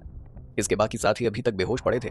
इसी वजह से उसे शुक्ला जी के गुस्से को सबसे पहले सहन करना पड़ रहा था और उसे समझ नहीं आ रहा था कि आखिर ये सब कुछ हुआ कैसे। यह आदमी जानता था कि उसकी कोई गलती नहीं है, पर फिर भी सिक्योरिटी का काम बाकी लोगों के साथ साथ इसका भी था, इसीलिए यह आदमी अपनी जिम्मेदारी से भाग नहीं सकता था। फिलहाल तो इसे इतना डर लग रहा था कि ये तुरंत जमीन पर गिर गया और शुक्ला जी के पास जाकर अपनी पूरी ताकत के साथ साथ जोर जोर से रोते हुए बोला, बॉस बॉस, मुझे कुछ नहीं पता, मेरी कोई गलती नहीं। इस आदमी का जवाब सुनकर शुक्ला जी का गुस्सा और ज्यादा बढ़ गया। वो पहले से ही बहुत ज्यादा गुस्से में थे और काफी देर तक अपने इन आदमियों का जवाब सुनना चाहते थे। हालांकि इतने इंतजार के बाद भी उन्हें ये सुनने को मिला, इसलिए उनका गुस्सा और ज्यादा बढ़ गया। उन्होंने गुस्से से उस आदमी को कहा, अपनी बकवास बंद करो, मैं इतनी देर से असली कारण जानना चाहता था और तुमने ये बकवास जवाब देकर मेरा गुस्सा और ज्यादा बढ़ा दिया है। तुम जैसे निकम्मे को यहाँ रहने का क्या फायदा, तुम्हें तब तक मारना चाहिए जब तक तुम मर नहीं जाते। इतना कहकर शुक्ला जी ने अपने हाथ से इशारा किया और अगले ही पल उनके कुछ और सबॉर्डिनेट्स जो उनके बगल में ही खड़े हुए थे, वो लोग तुरंत आगे आए और उस गार्ड को घसीटते हुए किसी कुत्ते की तरह वहां से ले गए। वो आदमी अभी भी अपनी जिंदगी की भीख मांगते हुए शुक्ला जी से कह रहा था, बॉस मेरी जान बख्श दीजिए, मुझे सच में नहीं पता कि कल रात को यहाँ क्या हुआ था, प्लीज बॉस मेरी जिंदगी बख्श दीजिए बॉस। और इतना कहते कहते एक तेज खींचने की आवाज आई। इस आवाज को सुनकर वाकई लग रहा था कि जैसे बाहर उस गार्ड को सच में किसी ने कुत्ते की तरह मारा था और मार मार कर उसे अधमरा कर दिया था। तभी शुक्ला जी ने फिर से चारों तरफ अपनी नजरें घुमाई, जहां पर अभी भी बाकी के सिक्योरिटी गार्ड्स बेहोश पड़े थे। यह देखकर शुक्ला जी ने गुस्से से अपने बाकी लोगों को ऑर्डर दिया, इन सभी कमीनों को तुरंत जगाओ, जल्द से जल्द ये सब होश में आने चाहिए। शुक्ला जी को इतना गुस्से में देख उनका खास आदमी दिनेश उसके पास आया और बोला, बॉस ये सब कुछ बहुत ज्यादा अजीब। दिनेश अपनी बात पूरी कर ही रहा था, तभी शुक्ला जी ने बीच में ही उसे हाथ दिखाते हुए रोक दिया और अपनी बात कहते हुए बोले, दिनेश क्या तुम हमारे लोगों पर शक कर रहे हो? क्या तुम्हें सच में लगता है कि इन लोगों ने सीक्रेटली उस आदमी को भागने में मदद की है? शुक्ला जी की बात सुनकर दिनेश ने तुरंत सहमत होते हुए कहा, आसपास जैसी सिचुएशन दिख रही है उस हिसाब से आप जो कह रहे हैं उसकी पॉसिबिलिटी बहुत ज्यादा हाई है। हालांकि मुझे ऐसा नहीं लगता कि हमारे लोगों ने उसकी मदद की होगी, इसलिए मैं कह रहा हूं कि ये सब कुछ मुझे बहुत अजीब लग रहा है। शुक्ला जी ने कार्तिक को जिस लॉकअप में रखा था वो बहुत ही ज्यादा काला और अंधेरा था। वहां पर थोड़ी सी भी लाइट नहीं थी जिससे कार्तिक कुछ भी सोच सके। इसीलिए कार्तिक के लिए खुद किसी भी तरह से जुगाड़ लगाकर इस दरवाजे को बिना बाहर के लोगों की मदद से खोल पाना पूरी तरह से इम्पॉसिबल था। इस लॉकअप की चाबी सिर्फ और सिर्फ बाहर खड़े हुए गार्ड्स के पास थी। अगर कार्तिक को इस लॉकअप से बाहर जाना था या यहाँ से भागना भी था तो एक ही रास्ता था कि बाहर खड़े गार्ड्स खुद ही दरवाजा खोलें और इसके बाद कार्तिक यहाँ से भाग जाए। अगर ये सब कुछ देखा जाए तो यही कहा जाएगा कि जरूर इन सारे गार्ड्स में से कोई ना कोई गद्दार था जिसने कार्तिक का साथ दिया। हालांकि इन सब के साथ एक बात भी थी, यहाँ जितने भी गार्ड्स थे वो सब बेहोश पड़े थे। कोई भी बेहोश होने का नाटक भी नहीं कर रहा था। अगर किसी ने मदद की होती तो वो खुद बेहोश कभी नहीं होता, और सबसे बड़ी बात, अगर किसी ने मदद की होती तो वो यहाँ पर क्यों रुकता? कब का यहाँ से वो भाग चुका होता। पर सभी गार्ड्स यहाँ मौजूद थे और कोई भी गायब नहीं था। यहाँ जितने भी गार्ड्स मौजूद थे उन सबको पता था कि अगर कार्तिक को कुछ भी हुआ या फिर वो यहाँ से भाग गया तो सबसे पहला बॉम्ब इन्हीं लोगों पर फूटेगा। और ये सब जानते हुए भला कोई क्यों कार्तिक की मदद करेगा? और अगर इसके बाद भी एक बार को ये सोचा जाए कि कार्तिक ने इन लोगों को यहाँ से भागने के लिए रिश्वत दी है तो वो भी गलत ही होगा, क्योंकि वो इतने सारे पैसे लेकर थोड़ी आया होगा। दिनेश जितना ज्यादा इस बारे में सोच रहा था उतना ज्यादा उसका दिमाग उलझता जा रहा था। किसी को कुछ भी समझ नहीं आ रहा था। अभी अभी जो गार्ड सबसे पहले जागा था उसे बिना वजह इतना मारा गया था कि उसकी मौत हो गई थी। बिना कुछ जाने बिना कुछ किए ही ये गार्ड शुक्ला जी की वजह से ऐसी मौत मरा था। खैर शुक्ला जी और उनके एडवाइजर दिनेश को इस बात से कोई फर्क नहीं पड़ता था। उनके लिए तो बस दुनिया में उसके बेटे की जिंदगी सबसे ज्यादा जरूरी थी। इसके अलावा उन्हें किसी बात से कोई फर्क नहीं पड़ता था। आपको क्या लगता है, क्या कार्तिक और रितिका जिंदा बचे होंगे? और क्या अभी तक उस गार्ड को होश आ गया था जिसने कल रात दरवाजा खोला था और लॉकअप के वो अंदर गया था? इस गार्ड को उसी तरह जगाया था जैसे पहले वाले गार्ड को जगाया था। ठंडे पानी की बाल्टी भरकर इसके मुंह पर डाल दी गई थी और इस गार्ड का भी वही रिएक्शन था जो पहले वाले गार्ड का था। उसने जैसे ही शुक्ला जी को अपने सामने बैठे हुए देखा, ये डरावना दिखने वाला गार्ड खुद शुक्ला जी को देखकर इतना डर गया कि तुरंत जमीन पर जा गिरा और अपने कांपते हुए हाथों से हाथ जोड़कर माफी मांगते हुए बोला, मुझे माफ कर दीजिए बॉस, मैं अपनी ड्यूटी करने में फेल हो गया, आप जो सजा देंगे मुझे मंजूर है। ये गार्ड अच्छे से जानता था कि किसी भी हालत में वो यहाँ से बच के तो जा नहीं सकता, इसलिए उसने तुरंत अपनी गलती मान ली। जैसे ही शुक्ला जी ने इस आदमी को माफी मांगते हुए देखा तो उनका गुस्सा थोड़ा शांत हुआ उन्होंने इस आदमी से पूछा कि पहले मुझे ये बताओ कि कल क्या हुआ था। शुक्ला जी का सवाल सुनकर उस गार्ड ने तुरंत हामी भरते हुए शुक्ला जी को सब कुछ बताना शुरू कर दिया। इस वक्त उसमें कुछ भी छुपाने की हिम्मत नहीं थी। वो जानता था कि अगर उसने कुछ भी छुपाया तो शुक्ला जी उसे और ज्यादा बुरी तरह से मारेंगे। हालांकि जैसे ही इस गार्ड ने अपनी बात पूरी की और सब कुछ शुक्ला जी को बताया तो इन लोगों की बातें सुनकर शुक्ला जी और उनका एडवाइजर दिनेश और भी ज्यादा कंफ्यूज हो गए।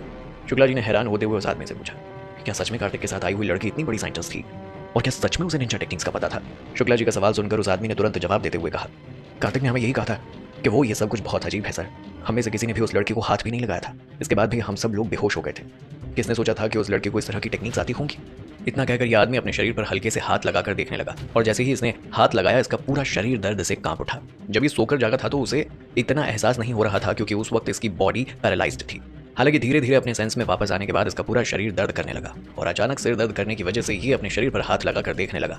कल रात को कार्तिक ने जाने से पहले काफी तेज मारा था, शायद उसी का दर्द इसे हो रहा था। इस आदमी का दर्द धीरे धीरे और ज्यादा बढ़ता जा रहा था और जब शुक्ला जी ने इस आदमी को इस तरह दर्द से कराहते हुए देखा तो उन्होंने डाउट करते हुए पूछा, तुम्हें क्या हुआ है, तुम इस तरह से बिहेव क्यों कर रहे हो। शुक्ला जी का सवाल सुनकर उस गार्ड ने तुरंत अपना सिर नीचे झुका लिया और जवाब देते हुए बोला, मुझे नहीं पता बॉस, मैं अभी आपको चेक करके बताता हूँ। इतना कहकर वो आदमी अपनी शर्ट को उतार कर देखने लगा। उसकी पीठ पर काफी तेज मारने के निशान थे और उस जगह पर काफी तेज घाव हो चुका था जिसकी वजह से उसे इतना ज्यादा दर्द हो रहा था कि ऐसा लग रहा था जैसे बहुत ही क्रूरता से किसी ने उसे मारा हो। शुक्ला जी ने जब उसकी ऐसी हालत देखी तो उन्हें कोई खास दया नहीं आ रही थी, बल्कि उन्होंने अपने दूसरे सबॉर्डिनेट से कहा, ये आदमी भी मेरे किसी काम का नहीं है, इसे उठाओ और वहीं ले जाओ जहां पहले उस गार्ड को लेकर गए थे। अब इस गार्ड और बाकी बचे हुए सारे गार्ड्स का यही हाल होने वाला था जो पहले वाले गार्ड का हुआ था। अपना ऑर्डर देने के बाद शुक्ला जी तुरंत अपने एडवाइजर दिनेश को देखते हुए उससे बोले, इसने जो कुछ भी कहा था तुम्हें क्या लगता है कि अब तो सच है।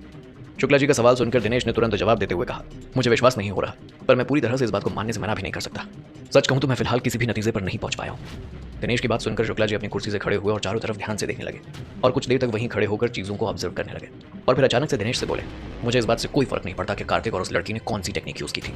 हमारे और लोगों को भेजो और पहाड़ों के चारों तरफ उस कार्तिक को ढूंढने के लिए कहो। मुझे विश्वास नहीं हो रहा कि एक लड़के को मैं नहीं पकड़ पा रहा हूँ। शुक्ला जी की बात सुनकर दिनेश ने चिंता करते हुए कहा, पर बॉस कल रात इन लोगों ने जो कुछ भी टेक्निक इस्तेमाल की थी वो बहुत ही मिस्टीरियस और अनप्रेडिक्टेबल थी। इतना कहते कहते ये आदमी बीच में ही चुप हो गया। दिनेश की बात सुनकर शुक्ला जी ने उसी गुस्से से भरी आवाज में कहा, ये निंजा टेक्निक क्या होती है, मैंने इसके बारे में पहले तो कभी नहीं सुना। मुझे इस बात से कोई फर्क नहीं पड़ता कि उन लोगों ने यहाँ से भागने के लिए कौन सी टेक्निक इस्तेमाल की थी, पर उनकी इस टेक्निक ने हमारे हजारों लोगों को अपना काम करने में नाकामयाब कर दिया था और हमारी नाक के नीचे से ये लोग बचकर चले गए। ये लोग सब कुछ कर सकते हैं, पर क्या ये लोग बंदूक से निकली हुई गोली से भी बच सकते हैं। शुक्ला जी की बात सुनकर दिनेश ने सवाल करते हुए कहा, तो क्या करें बॉस, उनकी तलाश जारी रखें। दिनेश का सवाल सुनकर शुक्ला जी ने अपने गुस्से भरे अंदाज में कहा, हो सके तो सारे आदमी उन्हें ढूंढने के लिए लगा दो, पूरा माउंटेन एरिया छान मारो, कहीं ना कहीं तो मिलेंगे वो दोनों। वैसे भी उन्हें इस जगह के बारे में कुछ नहीं पता है, कुछ ही देर हुई है उन्हें यहाँ से भागे हुए, आखिर कहाँ जाएंगे बचकर। शुक्ला जी का गुस्सा और ऑर्डर सुनकर दिनेश तुरंत जवाब देते हुए कहता है, ठीक है बॉस, हम अभी बाकी लोगों को भेजते हैं। शुक्ला जी ने अपने लोगों को कार्तिक को ढूंढने के लिए जहां भेजा था वो जगह बहुत ज्यादा पेड़ों पौधों से घिरी हुई थी। वहां एक इंसान को ढूंढना बिल्कुल किसी सुई को ढूंढने जैसा था, इसीलिए शुक्ला जी ज्यादा से ज्यादा लोगों को वहां भेजना चाहते थे जिससे कार्तिक जल्द से जल्द उन लोगों को मिल सके और वो अपनी शर्तें मनवाकर अपने बेटे को छुड़वा सके। इस वक्त म्यांमार के पहाड़ों में चारों तरफ लोग फैले हुए थे और कार्तिक को ही ढूंढ रहे थे। उसी दौरान उनमें से किसी एक आदमी को कार्तिक के पैरों के निशान वहां दिखाई दिए और उसने तुरंत अपने सीनियर से कहा, बॉस हमें यहाँ कुछ पैरों के निशान दिखाई दे रहे हैं, मुझे लगता है कि ये लोग यहाँ से जाने के चक्कर में नदी में गिर गए और शायद इतनी ऊंचाई से गिरने की वजह से ये लोग। इतना कहते कहते वो आदमी बीच में ही चुप हो गया। जिन पहाड़ों पर फिलहाल ये लोग कार्तिक को ढूंढ रहे थे वो कोई साधारण पहाड़ नहीं थे, बल्कि प्रिमिटिव माउंटेन एरिया के नाम से जाने जाते थे जो म्यांमार के नॉर्थ एरिया में थे, लगभग 10,000 किलोमीटर से भी ज्यादा एरिया में फैले हुए थे। यहाँ का सारा एरिया डिसोलेटेड और बर्बरिक था और सबसे बड़ी बात यह थी कि यहाँ पर बहुत ज्यादा जहरीले और खतरनाक जानवर पाए जाते थे और यहाँ रहने वाले लोग भी यहाँ जाने से डरते थे। अगर आते भी थे तो किसी मजबूरी में, और वो भी अपना सारा पुख्ता इंतजाम करके। यहाँ आने के लिए हिम्मत के साथ साथ नॉलेज और दिमाग की भी जरूरत होती थी और अगर इनमें से किसी भी चीज की कमी हो तो इंसान यहाँ से जिंदा वापस नहीं जा सकता था। पूरे टाइम से यही जगह बहुत ज्यादा खतरनाक थी और लोग यहाँ पर आने से बहुत ज्यादा डरते थे। फिर भी इस जगह के बारे में एक अफवाह यहाँ के लोगों में फैली हुई थी। इस जंगल में बहुत बड़ा खजाना छुपा हुआ है, जो भी इंसान यहाँ आता है वो इस जगह से वापस नहीं जा पाता है। पहले भी बहुत सारे लोगों ने इस खजाने को पाने के लिए कोशिश की थी पर कोई भी यहाँ से जिंदा वापस नहीं जा पाया था। इसीलिए लोगों के बीच में अलग अलग तरह की दंत कथा फैलने लगी थी। कुछ लोग यहाँ पर भूत के होने की बातें कहते थे तो कुछ लोग यहाँ भगवान शिव का पाताल लोक मानते थे। उनका कहना था कि भगवान शिव खुद उस खजाने की रक्षा करते हैं और इसीलिए यहाँ आसपास चारों तरफ नाग फैले हुए हैं। सिर्फ यहाँ के लोकल लोग ही नहीं बल्कि दूर दूर से अलग अलग लोग टूरिस्ट बनकर इस खजाने की खोज में आ चुके हैं, पर कोई भी वहां से वापस जिंदा नहीं लौट पाया था। धीरे धीरे टाइम आगे बढ़ता जा रहा था और माउंटेन एरिया में होने की वजह से यहाँ आने के लिए लोग अलग अलग तरह की टेक्निक्स का इस्तेमाल करने लगे थे और इसी की बदौलत इतना कुछ होने के बाद भी इस प्रिमिटिव माउंटेन एरिया में लोग आने लगे थे। प्रिमिटिव माउंटेन एरिया तब तक तो ठीक था, पर जैसे जैसे चीज़ें आगे बढ़ रही थी वैसे वैसे लोग बेरबेराइन माउंटेन एरिया में जाने लगे थे, क्योंकि ये जगह अभी भी बहुत ज़्यादा खतरनाक थी। जैसे ही लोग इस एरिया के आसपास भी आते थे तो सारे इलेक्ट्रॉनिक डिवाइस अपने आप काम करना बंद कर देती थी, और इस वजह से ये लोग बहुत ज़्यादा डर जाते थे। अगर कम्युनिकेशन डिवाइस की बात भी ना करे तो भी किसी भी तरह से इंसान एक बार यहाँ आने के बाद बाहरी दुनिया को कांटेक्ट नहीं कर पाते थे। कुछ लोगों ने अपना दिमाग लगाकर यहाँ हेलीकॉप्टर या प्लेन से आने के बारे में सोचा, हालांकि जितनी भी बार लोग यहाँ आए हर बार कुछ ना कुछ ऐसा होता था कि प्लेन क्रैश हो जाता था और वो लोग कभी जिंदा वापस नहीं लौट पाते थे। वैसे तो शुक्ला परिवार की जेड स्टोन माइन काफी सालों से इसी जंगल के आउटर एरिया में चल रही थी, पर इतने सालों से कभी किसी भी वर्कर ने इस माउंटेन एरिया के अंदर या इसके आसपास आने की कोशिश भी नहीं की थी। वर्कर्स तो दूर की बात है, खुद शुक्ला जी ने भी इस जंगल के अंदर जाकर उस खजाने के बारे में पता लगाने की कभी हिम्मत नहीं की थी। और इसका कारण ये था कि शुरू में शुक्ला परिवार के बहुत सारे लोग, माइन के लिए काम करने वाले वर्कर्स, अनजाने में ऐसे जंगल के अंदर आ गए थे और उसके बाद कोई भी यहाँ से जिंदा नहीं लौट पाया था। इसी वजह से आसपास ये अफवाह फैलने लगी थी कि यहाँ पर कोई तो जादुई शक्ति है जो किसी को भी अपने आसपास नहीं आने देती। शुक्ला परिवार को इस बात से कोई फर्क नहीं पड़ता था कि वाकई इस जंगल में कोई खजाना है या नहीं। अगर खजाना होता भी तो भी शुक्ला परिवार में इतनी हिम्मत नहीं थी कि वो किसी को भी इस जंगल के अंदर भेजकर उसे खजाने को लाने के लिए कह सके, क्योंकि वो चाहे जितने पैसे दे देते पर कोई भी यहाँ आने को तैयार नहीं होता। इसीलिए इतने सालों से शुक्ला परिवार चुपचाप अपनी जेड स्टोन माइन पर ध्यान दे रहा था और अपने ख्याल में भी उसने इस जंगल में खजाने को हासिल करने के बारे में नहीं सोचा था। जल्दी ही जंगल में कार्तिक को ढूंढ रहे लोगों ने शुक्ला जी को फोन करके ये बात कह दी थी कि कार्तिक उन्हें प्रिमिटिव माउंटेन एरिया में मिल नहीं रहा है और इस बात की संभावना है कि वो बेरबेराइन माउंटेन एरिया में चला गया है। जैसे ही शुक्ला जी को ये बात पता चली तो वो एकदम से परेशान हो गए। उन्हें समझ नहीं आ रहा था कि उन्हें इस माउंटेन एरिया में अपने लोगों को भेजना चाहिए या नहीं। क्या उन्हें इस जगह पर जाकर कार्तिक का पीछा करना चाहिए? शुक्ला जी जानते थे कि अगर उन्होंने अपने लोगों को कार्तिक को ढूंढने के लिए उस जगह पर भेजा तो उनमें से कोई भी, मतलब एक सिंगल इंसान भी वापस जिंदा नहीं लौटेगा। हालांकि अगर उन्होंने कार्तिक का पीछा नहीं किया तो शुक्ला परिवार की सारी मेहनत मिट्टी में मिल जाएगी और उन्होंने 200 मिलियन रुपीस क्रोकोडाइल सोसाइटी को जो दिए थे वो भी सब बर्बाद जाएंगे। आपको क्या लगता है, क्या शुक्ला जी भेजेंगे अपने लोगों को कार्तिक का पीछा करने के लिए? जी को समझ में नहीं आ रहा था कि वो कार्तिक का पीछा करने के लिए अपने लोगों को उस माउंटेन एरिया में भेजे या नहीं।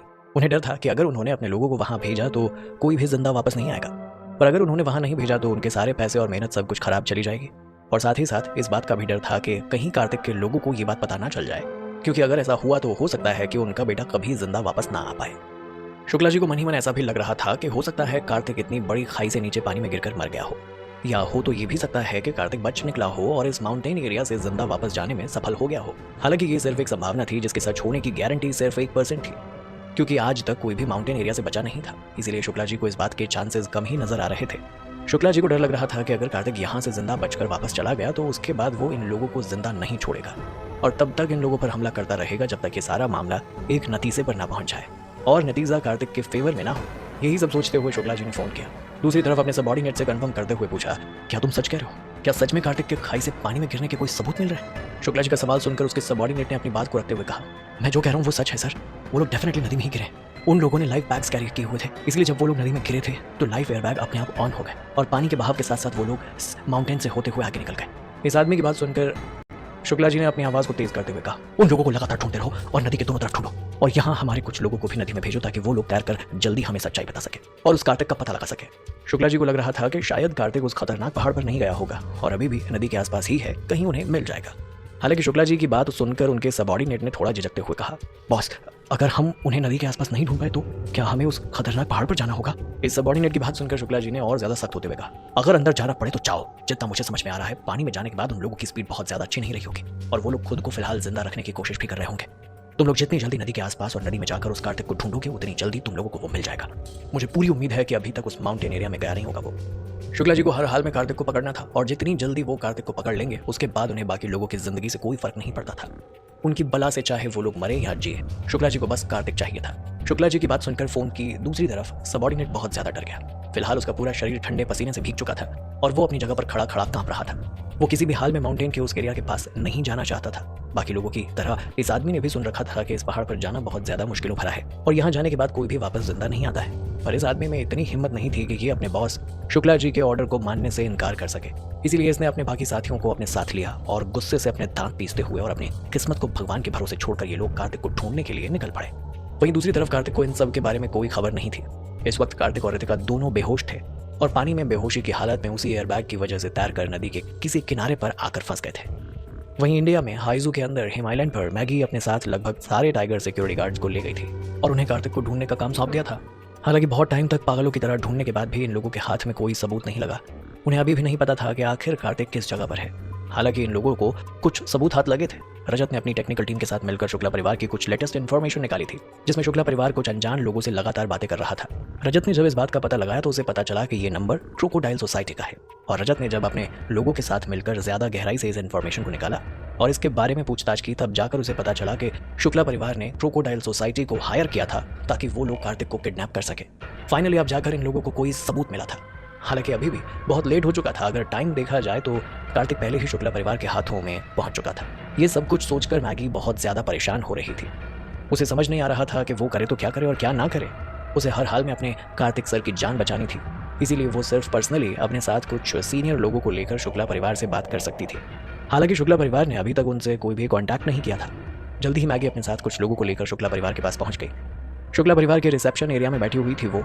वहाँ दूर दूर तक उसे कोई दिखाई नहीं दे रहा था। एक इंसान जो उसे दिखाई दिया था, ये वही इंसान था जो कुछ टाइम पहले कार्तिक के पास सिद्धार्थ को छोड़ने के लिए नेगोशिएशन करने आया था। इस वक्त मैगी का चेहरा बहुत ज्यादा कोल्ड एक्सप्रेशन लिए हुए था। उसे देख ऐसा लग रहा था जैसे वो अपने अंदर जल रही आग और गुस्से को बहुत ही मुश्किल से काबू करने की कोशिश कर रही है। शुक्ला परिवार के लोगों को देखकर मैगी ने तुरंत उन लोगों से कहा, आप लोगों को मुझसे बहस करने की कोई जरूरत नहीं है। वैसे भी अगर हमारे पास सबूत नहीं होता तो हम यहाँ कभी नहीं आते। अगर शुक्ला परिवार को हमसे कोई बात करनी है तो बेहतर होगा हमारे बॉस को हमें सौंपने के बाद बातचीत की जाए। शुक्ला परिवार के लोगों को पहले ही शुक्ला जी ने ये बात बता दी थी कि वो लोग इतनी आसानी से कार्तिक को यहाँ से जाने नहीं देंगे। शुक्ला जी ने ऐसा इसलिए कहा था क्योंकि एक तो कार्तिक उनके पास नहीं था और कहीं खो चुका था, और दूसरा जब उन्हें पता चला कि कार्तिक इतनी बड़ी प्रॉपर्टी का मालिक है और उसके पास पूरी की पूरी ग्रीन माउंटेन जेड स्टोन की खदान है, तो यह आदमी बहुत ज्यादा लालची हो गया। अब इसे अपना बेटा भी चाहिए था और कार्तिक की प्रॉपर्टी भी। शुक्ला जी को लगने लगा था कि उनका बेटा जो कर रहा था वो बिल्कुल सही था और कार्तिक को उसे अपने पास बंदी बनाकर रखने का कोई सेंस नहीं बनता है।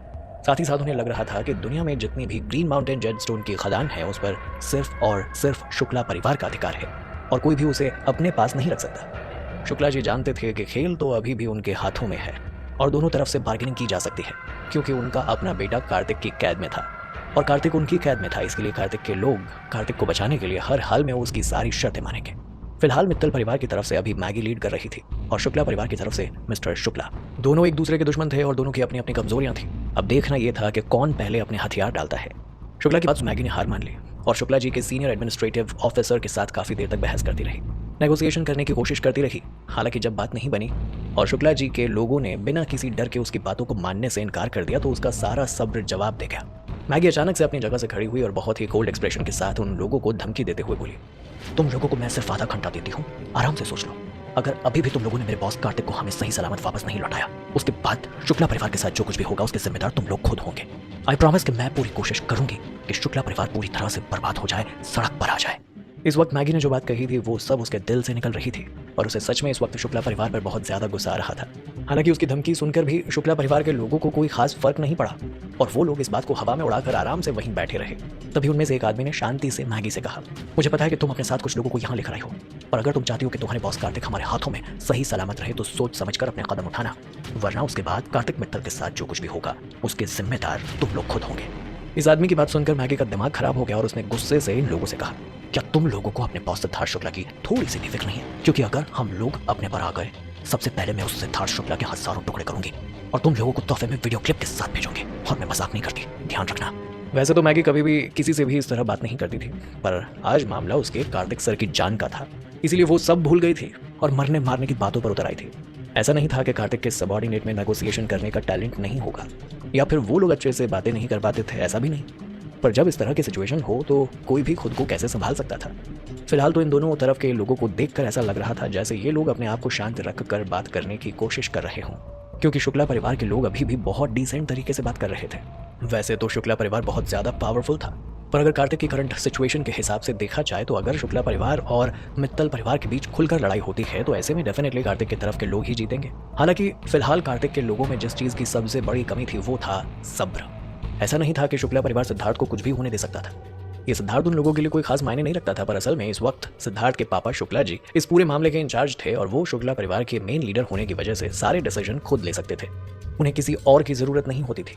और वहीं दूसरी तरफ कार्तिक के मामले में कार्तिक खुद इन लोगों का लीडर था। वो गायब हो चुका था और अभी किस हालत में था उन लोगों को ये पता नहीं था। इसी वजह से मैगी ज़्यादा परेशान हो गई, क्योंकि भले ही वो कार्तिक की पर्सनल बॉडीगार्ड थी और सबसे विश्वास पात्र इंसान थी, पर फिर भी बहुत से ऐसे डिसीजन थे जो वो खुद से नहीं ले सकती थी। और ऐसे में आगे चलकर ऐसा भी हो सकता था कि उसका ये पूरा सबॉर्डिनेट परिवार टूट कर बिखर जाए या अलग अलग सोच के हिसाब से बढ़ जाए और उसकी बातों को ना भी सुने। आपको क्या लगता है, अब क्या करेगी मैगी अपने बॉस कार्तिक को बचाने के लिए, जानने के लिए और उनके हायर एडमिनिस्ट्रेशन से लगातार नेगोशिएट करने की कोशिश कर रही थी। हालांकि शुक्ला परिवार के लोग बिल्कुल भी इस बात को भाव नहीं दे रहे थे और कार्तिक को यहाँ से ले जाने देने से साफ मना कर दिया था। मैगी को फिलहाल 2 जिम्मेदारियां उठानी पड़ रही थी। पहला, अपनी पूरी टीम को और अपने सबॉर्डिनेट्स को संभाल कर जोड़ कर रखना, और दूसरा, सबके साथ मिलकर कार्तिक को ढूंढना। वो इन दोनों ही जिम्मेदारियों को बांट नहीं सकती थी। उसे दोनों को एक साथ लेकर चलना था, क्योंकि दोनों कड़ियां एक दूसरे से जुड़ी हुई थी। वहीं दूसरी तरफ मैगी मन ही मन ये सोचकर परेशान हो रही थी कि कार्तिक के ना मिलने की वजह से उसके बाकी सारे साथी धीरे धीरे हिम्मत हार गए थे और हो सकता था कि आगे चलकर वो लोग पूरी तरह से कार्तिक को ढूंढने के लिए मना कर दें। अगर ऐसा होता है तो मैगी कुछ भी नहीं कर पाएगी, और इस वक्त मैगी को ये अपनी सबसे बड़ी कमजोरी लग रही थी, क्योंकि सब कुछ कार्तिक के इर्द गिर्द घूम रहा था और इसीलिए उसे हर हाल में सबसे पहले कार्तिक को ढूंढना था। मैगी मन ही मन हर एक पॉइंट पर हर एक एंगल से सोच रही थी, क्योंकि उसे इस बार हर हाल में कार्तिक को बचाना था। मैगी ने अपने मन में सोचा कि फिलहाल शुक्ला परिवार से बात करने का कोई फायदा नहीं है, क्योंकि इस वक्त शुक्ला परिवार के लोगों को देखकर लग रहा है कि उनका कॉन्फिडेंस बहुत ज्यादा हाई है और वो लोग मैगी से बिल्कुल भी नहीं डर रहे हैं। मैगी अपने मन में सोचने लगी कि अगर ये लोग सच में सिद्धार्थ के साथ कुछ भी करते हैं तो शुक्ला परिवार के पास इस वक्त बहुत ज्यादा कॉन्फिडेंस है और वो लोग इस बात को इतनी आसानी से नहीं जाने देंगे। हालांकि अगर शुक्ला परिवार ने कार्तिक के साथ कुछ कर दिया तो मैगी ये सब कुछ संभाल नहीं पाएगी, और सब सोचकर और कुछ देर तक गहरी लंबी सांस लेकर मैगी ने एक बार फिर से कोशिश करने की ठानी। मैगी वापस अपनी जगह पर बैठ गई और बोली, ठीक है, क्या आप लोगों को सिद्धार्थ शुक्ला वापस नहीं चाहिए? एक काम करते हैं, हम लोग एक्सचेंज कर लेते हैं। जैसे ही आप हमें हमारे बॉस कार्तिक को सौंपेंगे, हम तुरंत सिद्धार्थ को वापस कर देंगे, और सिर्फ सिद्धार्थ ही नहीं बल्कि उसके साथ जितने भी लोग हैं उन सबको हम वापस यहाँ भेज देंगे। मैगी की बात सुनकर वहां खड़े शुक्ला परिवार के लोगों ने तुरंत अपनी गर्दन नामे हिला दी और थोड़ा मजाक में हंसते हुए बोले, नहीं नहीं नहीं, आप बहुत सिंपल तरीके से सोच रही हैं। आपके बॉस कार्तिक की वजह से हमारे शुक्ला सर को बहुत कुछ सहन करना पड़ा है। हम लोग इस मैटर को इतनी आसानी से कैसे जाने दे सकते हैं? मैगी को इन लोगों की बात समझ में नहीं आई। उसने तुरंत सवाल करते हुए पूछा, तो फिर आप लोग क्या चाहते हैं? मैगी का सवाल सुनकर उनमें से एक आदमी ने अपने दांत दिखाकर हंसते हुए कहा, हम लोग दोनों तरफ से अपने लोगों को एक्सचेंज जरूर करेंगे, पर उससे पहले आप लोगों को शुक्ला परिवार को कॉम्पनसेशन देना होगा, क्योंकि आप लोगों की वजह से शुक्ला परिवार को बहुत नुकसान हुआ है। विवान जो मैगी के बगल में खड़ा हुआ था वो ये बात सुनकर खुद को रोक नहीं पाया और एक स्टेप आगे लेते हुए गुस्से से बोला, ये सब कुछ बकवास है, शुक्ला परिवार को क्या नुकसान हुआ है? विवान की बात सुनकर सामने बैठे हुए शुक्ला परिवार के एक आदमी ने बहुत ही घमंड के साथ कहा, अपनी जबान को थोड़ा संभाल कर काम लो मिस्टर, हम लोगों को बहुत ज्यादा नुकसान हुआ है। तुम लोगों को कंपनसेशन के तौर पर रिफ्लेक्टिंग मून आइलैंड और उसके आसपास के जितने भी आइलैंड्स हैं उन सब की ओनरशिप शुक्ला सर के नाम करनी होगी। जैसे ही विवान ने ये बात सुनी तो उसका गुस्सा बढ़ गया और उसने गुस्से से इन लोगों से कहा, ऐसा तो सिर्फ तुम लोगों के सपने में हो सकता है। एक काम करो, पूरा हाइजू ही अपने नाम कर लो, शायद तुम लोगों का पेट भर जाए। विवान की बात सुनकर शुक्ला परिवार के लोगों ने तुरंत अपना सिर नामे हिलाते हुए बहुत ही आराम से विवान को जवाब देते हुए कहा, नहीं, पूरा शहर अपने नाम करने की हमारी कोई मंशा नहीं है, बस रिफ्लेक्टिंग मून आइलैंड हमारे नाम कर दो, इतना ही काफी है। उम्मीद है कि ये छोटी सी रिक्वेस्ट मानने में आप लोगों को कोई दिक्कत नहीं होगी। इस वक्त मैगी अपने साथ जितने भी लोगों को लेकर आई थी उन सब के चेहरे पर गुस्सा साफ नजर आ रहा था। उन लोगों का मन तो आग उगल रहा था। उन्हें विश्वास नहीं हो रहा था कि शुक्ला परिवार इतना लालची है और इन लोगों को ये बात भी छोटी लग रही है। रिफ्लेक्टिंग मून आइलैंड और उसके आसपास की जगह कार्तिक की पावर का सबसे बड़ा कारण था। कार्तिक ने यहाँ लाखों या करोड़ों नहीं बल्कि अरबों रुपए खर्च किए थे ताकि इंडस्ट्रियल आइलैंड और उसके आसपास के आइलैंड को डेवलप कर सके। लाखों लोग यहाँ रोजाना काम कर रहे थे ताकि कार्तिक का सपना जल्द से जल्द पूरा हो सके। क्या कार्तिक ने इतनी मेहनत आज का ये दिन देखने के लिए की थी? और शुक्ला परिवार के ये सारे लोग मिलकर कार्तिक का साम्राज्य हड़पने की कोशिश कर रहे थे। क्या ये दिन में सपने देखने जैसी बात नहीं थी? रिफ्लेक्टिंग मून आइलैंड अगर कार्तिक के हाथ से चला गया तो समझो उसकी आधी से ज्यादा पावर खत्म हो गई और उसके अपने कजिन उसका जीना हराम कर देंगे और कार्तिक ये सब कुछ कभी भी बर्दाश्त नहीं कर सकता था। आज के दिन कार्तिक के पास जितनी प्रॉपर्टी थी वो सब कुछ सिर्फ कंपनियां या ग्रुप नहीं था बल्कि कार्तिक की असली ताकत थी। कार्तिक के जो भी अपर और मिडिल सबऑर्डिनेट्स थे वो सारे लोग कार्तिक के सबसे विश्वास वाले लोग थे। ये सारे लोग मिलकर कार्तिक की इस ताकत को धीरे धीरे और ज्यादा बढ़ाने में उसकी मदद कर रहे थे। कार्तिक ने कभी लोगों को अपनी चीजों पर नजर डालने तक की इजाजत नहीं दी थी और आज शुक्ला परिवार कार्तिक की ही टेरिटरी को, उसी के ही साम्राज्य को हड़पने की कोशिश कर रहे थे। आखिर कार्तिक के लोग ये सब कुछ बर्दाश्त कैसे कर सकते थे? मैगी के साथ उसके जितने भी सबऑर्डिनेट्स आए थे इस वक्त सारे लोग फिलहाल अपनी काली गहरी आंखों से सामने बैठे हुए शुक्ला परिवार के लोगों को घूर घूर कर देख रहे थे। इस वक्त उन लोगों को इतना गुस्सा आ रहा था कि वो मन ही मन चाहते थे कि काश उन्हें मौका मिल जाए और वो इन सारे लोगों को जिंदा पकड़कर इनके हजारों टुकड़े करके इनके बॉस के सामने डाल दें, ताकि इन लोगों का गुस्सा शांत हो सके। हालांकि किसी ने भी अपने मन की बात को अपने चेहरे पर आने नहीं दिया और शुक्ला परिवार के लोगों को नुकसान पहुंचाने के लिए एक कदम भी आगे नहीं बढ़ाया, भले ही ये सिचुएशन कितनी भी उन लोगों की ऑपोजिट क्यों ना हो। मैगी और बाकी सब लोग शुक्ला परिवार की शर्तें सुनकर जितना भी गुस्सा हो, पर इन लोगों को फिलहाल इतनी आज़ादी नहीं थी कि ये लोग पलट कर शुक्ला परिवार को जवाब दे सके या उन पर हाथ उठा सके। अभी तक मैगी और बाकी सब लोगों को अच्छे से समझ में आ गया था कि शुक्ला परिवार के मन में क्या चल रहा है और वो लोग कार्तिक को इतनी आसानी से नहीं लौटाएंगे।